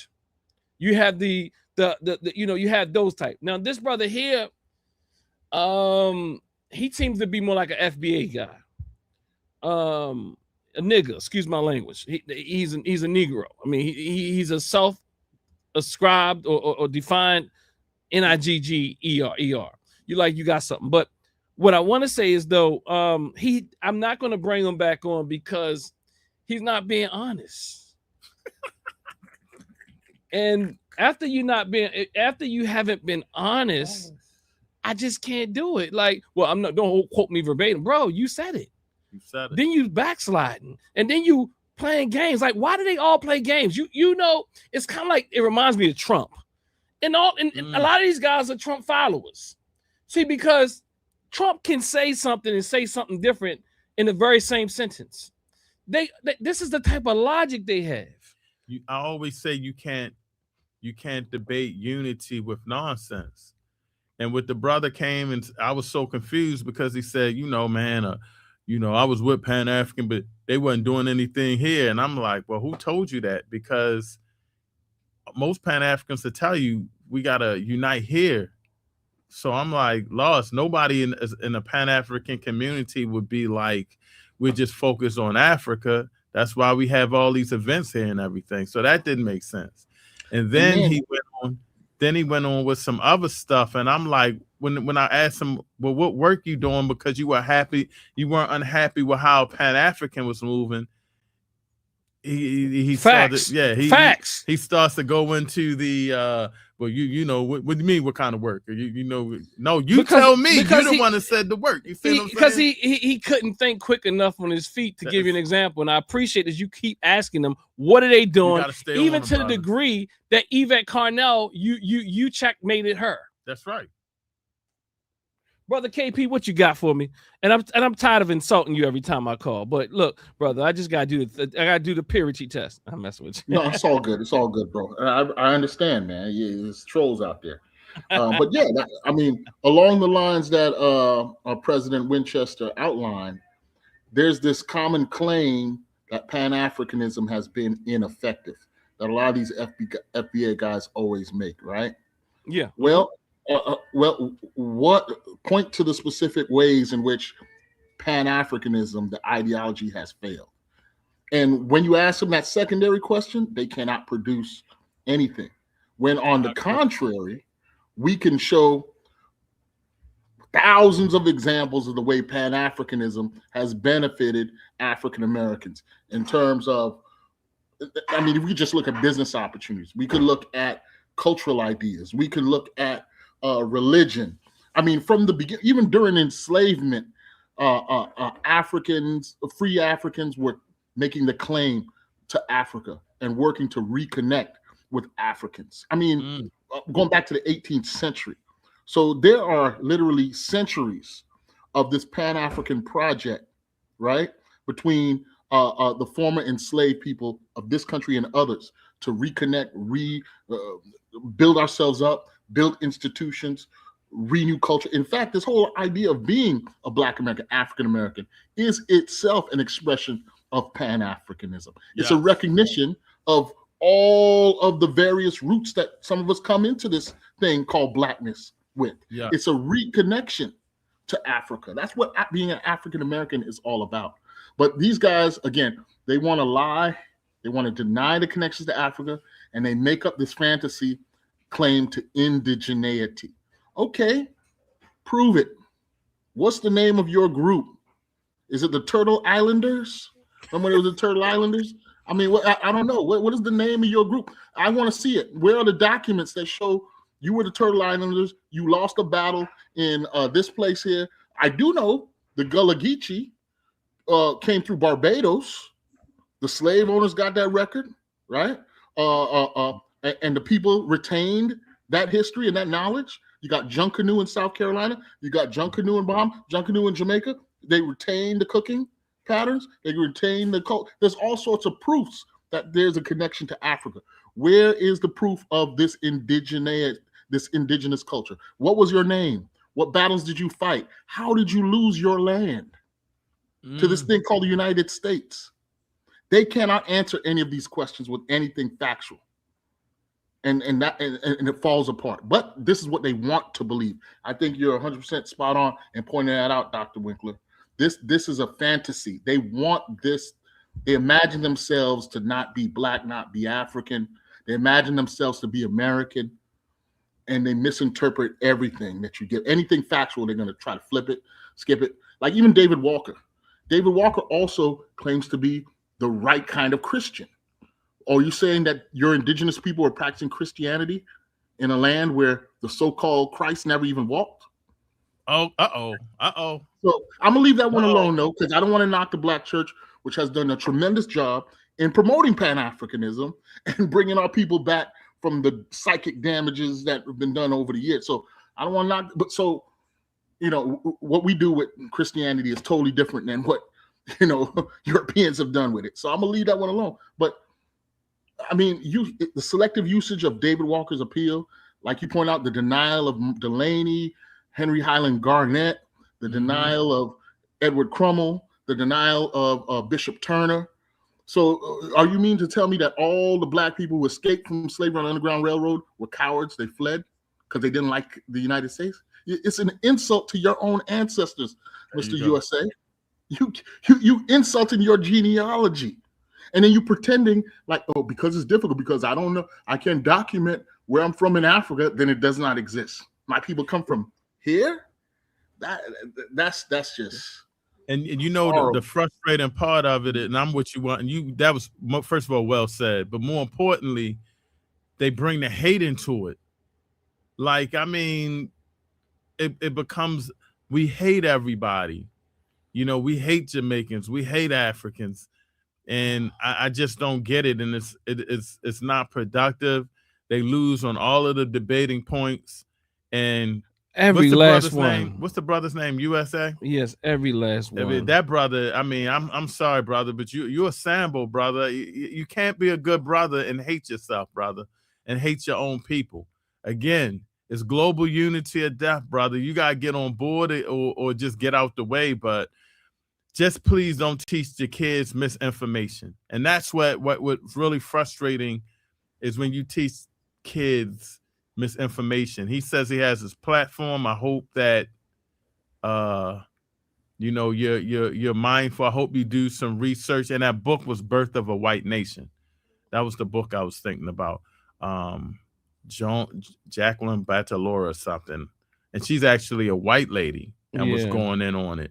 But you know, brother, you got to do some research, and that's probably why you got persuaded, because you couldn't do the research to figure out where you at, you know. So if you don't want to do the research and you can't accept the research, Mr. USA, you know, then You're just lost. I don't know what to tell you, but you sounded like a Sambo, brother.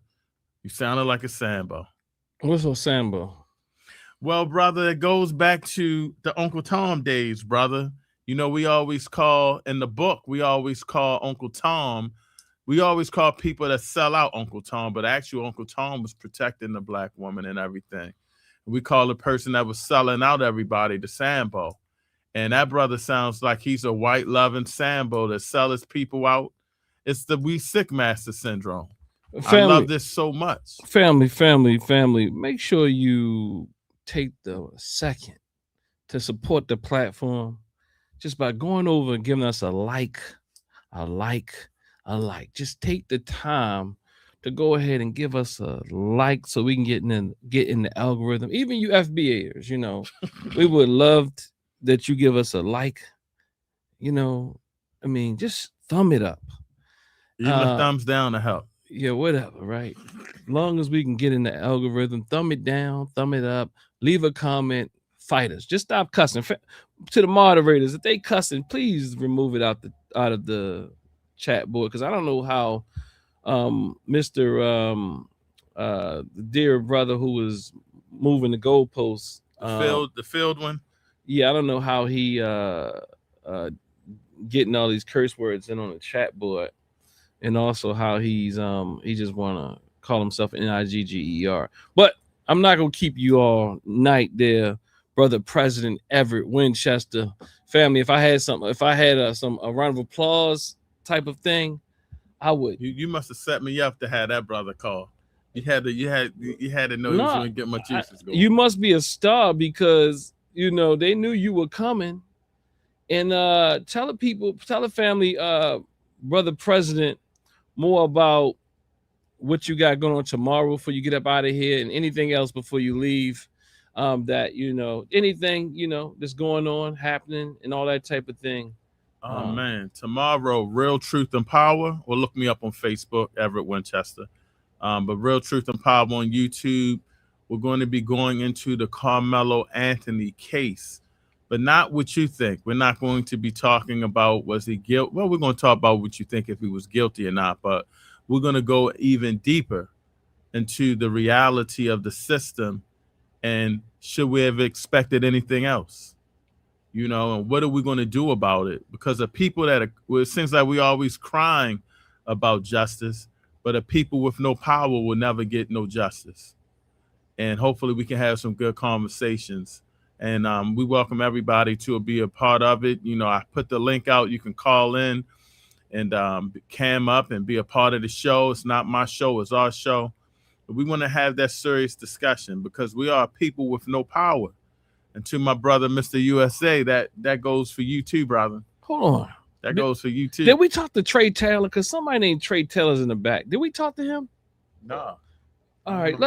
He's been there for a while. I thought it was a person who came on already. Yeah, let's see if we can give him a few minutes before we get out of here. Real quick, can I ask a quick question? Mr. Taylor? Hold on. Hey, President Winchester, where is the you said is there YouTube what is the name of the YouTube site that's going to be broadcasting?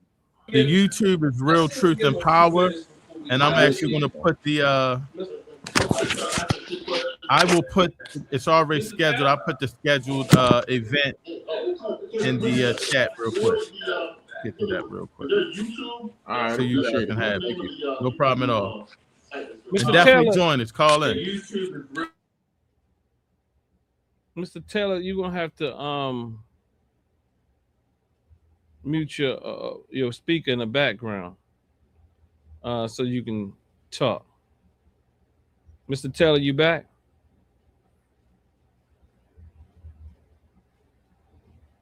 Mr. Taylor? Okay, I don't know what's going on with Mr. Taylor. Mr. Taylor, I think he got comfortable inside the back or something like that. We're going to try one more time, Mr. Taylor, before we get up out of here. All right. So, Brother KP, you Trey, good? Dupree, no, that was not me, Trey Taylor. He said I was already on. Oh, Mr. Taylor did come on already?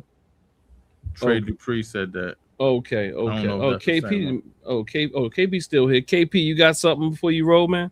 Yeah, just wanted to clear up one thing. When I was talking about that ABB, African Blood Brotherhood, and their move into the Communist Party by the 20s, right? I just want to make the point that many of the members, though, did retain dual allegiances with the UNIA. There was a doctrinal difference between Garvey and Briggs, right? Briggs was accused of being a white man posing as a black man because his light skin. But I mean, we don't got to get lost in all those details. But many of the members still remain parts of the UNIA. One example is a guy named Richard B. Moore, who's from Barbados, who represented both the UNIA and the ABB in what was it, the League of Struggle Against Imperialism, somewhere in France. I got to go look it up. But so the point I'm trying to make here is that, yeah, we're going to have ideological differences from time to time in these different camps, right? But the bigger picture is that we are united in this battle against white supremacy and all of its manifestations, right? So whether you're from Barbados, Jamaica, Bahamas, New York, Arkansas, California, we got to get it right. And the thing that brings this thing together is Pan-Africanism in practice. That is what Pan-Africanism means. That's right. We got to defeat this thing called white supremacy. I ain't gonna get too deep, but we got to. It's not just hurting us; it's hurting the whole planet. You know what I'm saying? Yeah, no doubt. So this is a matter of survival, right? So you going against Pan-Africanism is you supporting your own destruction. Well, thank you. Well said, my man. Yeah, I appreciate it, brother KP. As usual, you need make sure you keep yourself on deck. I'm over here doing what you KP be fact checking in real time his own research. You know what I mean? So I appreciate that because he's showing what an honest scholar or scholastic person will do. You know what I mean? Whereas I don't know what's going on. I don't know what happened today. I have no idea what happened. I mean, look, I'm gonna have to sit back. I couldn't believe you said that. I'm gonna have to sit back. What can't you believe? He loves this country through oppression, brothers. Oh well, brother, that's look. You named it, brother. The name of the episode is FBA, ADOS, and Black self-hate. You might like African self-hate. It's theirs. It's Afrophobia. It's levels to this. Look, it's levels to this, Mr. man. USA, come on back home, brother. Come on back home. It's okay. I know sometimes people can't move up in organizations like that because they got to put in a little extra work, but you okay. Come on. You don't gotta be a one-man army leading yourself into a hellhole, brother. Come on back home. We got love for you. Let's unify people globally, brother. He said earlier in the chat, he said, when did Pan-Africanism become so democratic? That's something he said earlier in the chat. I don't know. But nonetheless, my point is there's obviously a serious issue in the community, as we know. I think to some degree, even the works of some of our great scholars and people in the field, our healers, our scholars, our practitioners of Pan-Africanism, our theorists, I think there's been somewhat of a dip. I think Walimu Losi Lumumba spoke about that to some degree as well. But I think he also said now is the time. That's right. You know what I mean? He also posited when he was on the show, I think was it last week? Yeah, last week, that he believes that we should have open forum with these different type of people and have serious debate. But the interesting thing is they got to come better because their representatives today, man, I mean, like fact check after fact, like they have the research and the data and the quality of their argumentation The brother is mentioned poor. James Brown. I said, I'll be damned. Don't do my man James Brown like that, brother. He said, I'm gonna prove. He said, I'm gonna prove that. I'm gonna prove. Look, he wanted to get back in on you so bad. He wanted to get back. He like, I thought he was gonna come with something. I'll be honest with you. I was a little afraid that you had took a misstep because I wasn't listening. No, I was like, what? I was like, well, I said, what did President Winchester say? I was like, when I already knew he was coming, I kept telling him like before. I said, I know what you're going to say before you say it. You're talking. What they're talking about is the land. Yeah. What they're talking about is the vision of how it could be and stuff like that. I'm asking you straight off the bat because you call yourself Mr. USA. Did you love this place when they were lynching us? He said yes. I said, brother, you ever heard of? You already knew what was going to happen. Yeah, I already knew where he was going at because that's the only thing it said. This guy said it. All of this, man. That I guarantee you that brother wasn't whoever. I forgot who he mentioned, but David Walker. Yeah, David Walker wasn't happy with oppression. Nobody will speak about oppression and how they love this land and this government. But his point was, what he was trying to prove through all of that smokescreen is that, and even the brother, he started hitting on it a little bit too. He was a little slick. Did you believe that we have origin from Africa? When you asked him again, he backslid a little bit. Yeah. Look. See, to me, I would ask him the deeper question, but I let it slide. What would you ask? I would have asked him, so the same thing like this guy said, because the other guy said he said only 5,000. There's 5,000 people that we have evidence for that were shipped here through the transatlantic slave trade. I mean, these people they become slick. This is how I know they're not genuine, and they're disingenuous because they don't really tell you the truth without you asking. Yes. Because they know they don't want to give you too much. That's why when they come on, I start asking them their positionality. That's why he's gonna say he NIGGER versus he's FBA. He already came in like it. Came in like it. But it's really clear that everything from the DNA test to the amount of people who are a part of the transatlantic to the documentation of enslavement Remember, he said, of our people. Documentation to prove that and family, pardon us or pardon me for using, the transatlantic slave trade or what have you. But I'm trying to speak a common language today with the person, and and he doesn't believe in it. He doesn't believe in the Mayafa. He believes we were here and enslaved. See, this thing is very complex. I mean, when I mean complex, I'm not talking about their thought. I'm talking about the sickness. Go ahead. USA said that too. I don't believe it wasn't a bunch of us, but so they just came over and just killed the Indians. Indians was over here just chilling. No, they don't believe. I don't even know if half of them believe that what we call the Native Americans or the Indians were here. They believe they are the thing. See, look, I know, Brother President, it takes a lot for you to realize. Like, I don't think you have gotten to the point of the sickness yet. I don't think you. I don't make it too far into the discussion. Yeah, if you wasn't here, I would have got. Yeah, they believe they are the natives, brother. They believe they are the people that were here. The bronze, what's the word they use all the time? I forgot the term. They believe that they are the people. And even like, I'd be real honest with you. Even my dear brother James, I gotta be careful with his language.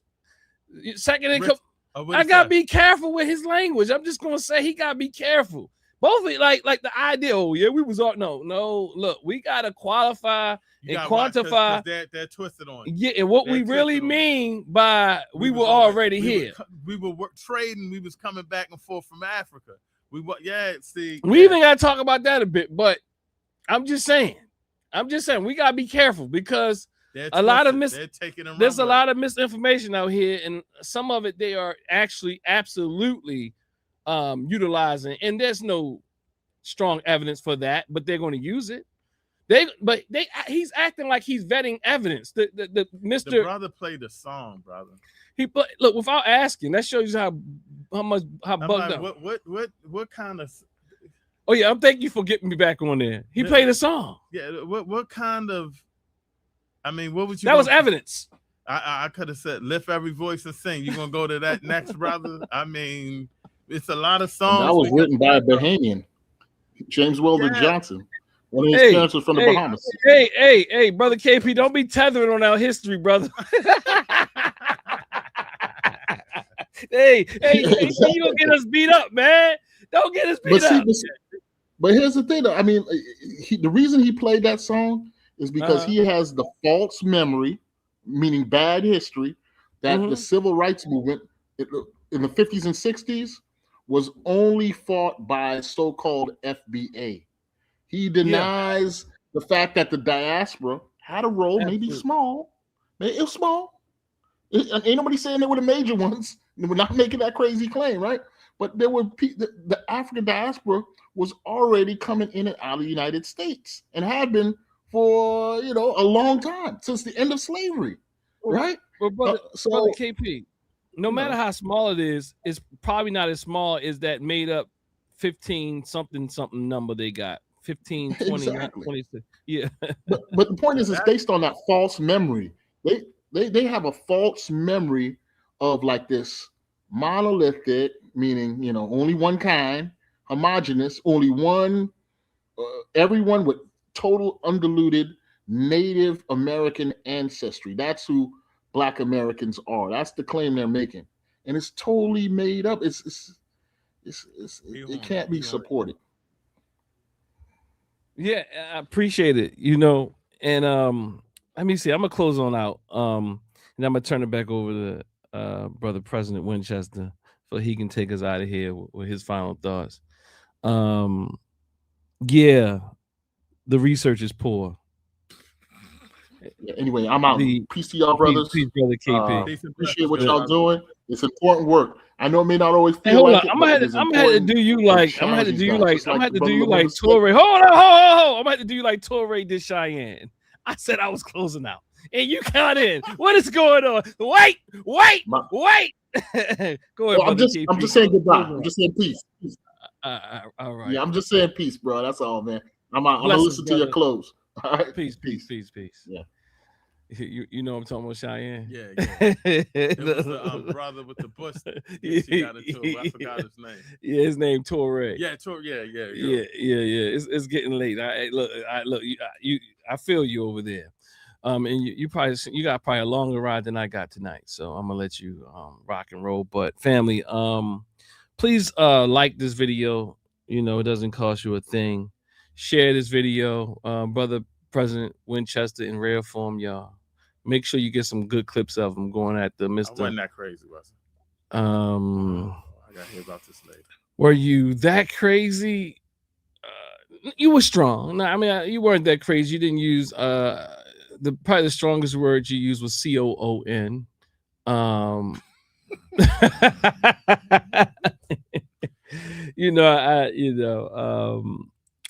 Yeah, you were in your bag a little, but it's not something I haven't seen before. I mean, the people, although they was complaining, none of them turned off.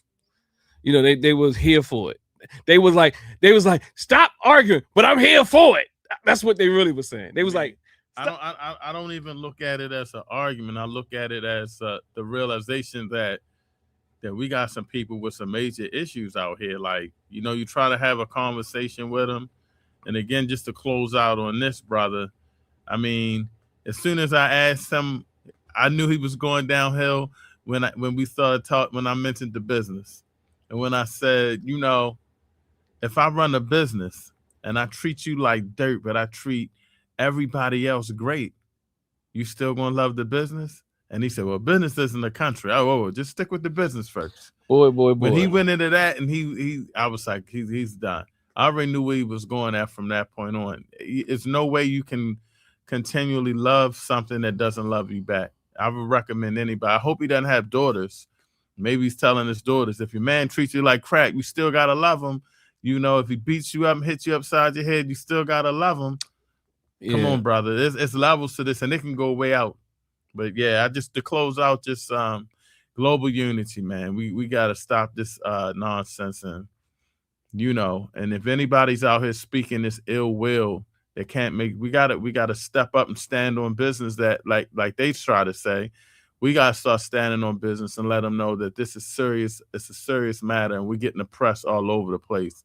And unless we come together, it's lights out for us. We're in dire times. I appreciate it. How do they get in contact with you?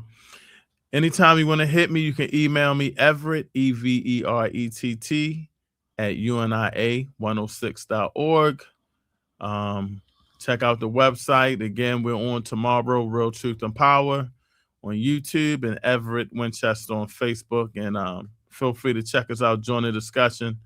And last but not least, always put ourselves first, race first. Peace, peace. I appreciate it, brother president. Family, before you leave out, make sure you like this video, you share this video, and make sure you hit High Key up. That's how we started it off.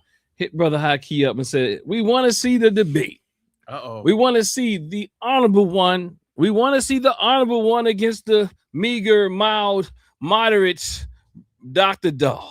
Yeah, we want to see the greatest Pan-Africanist against the mild and meager Dr. Dog.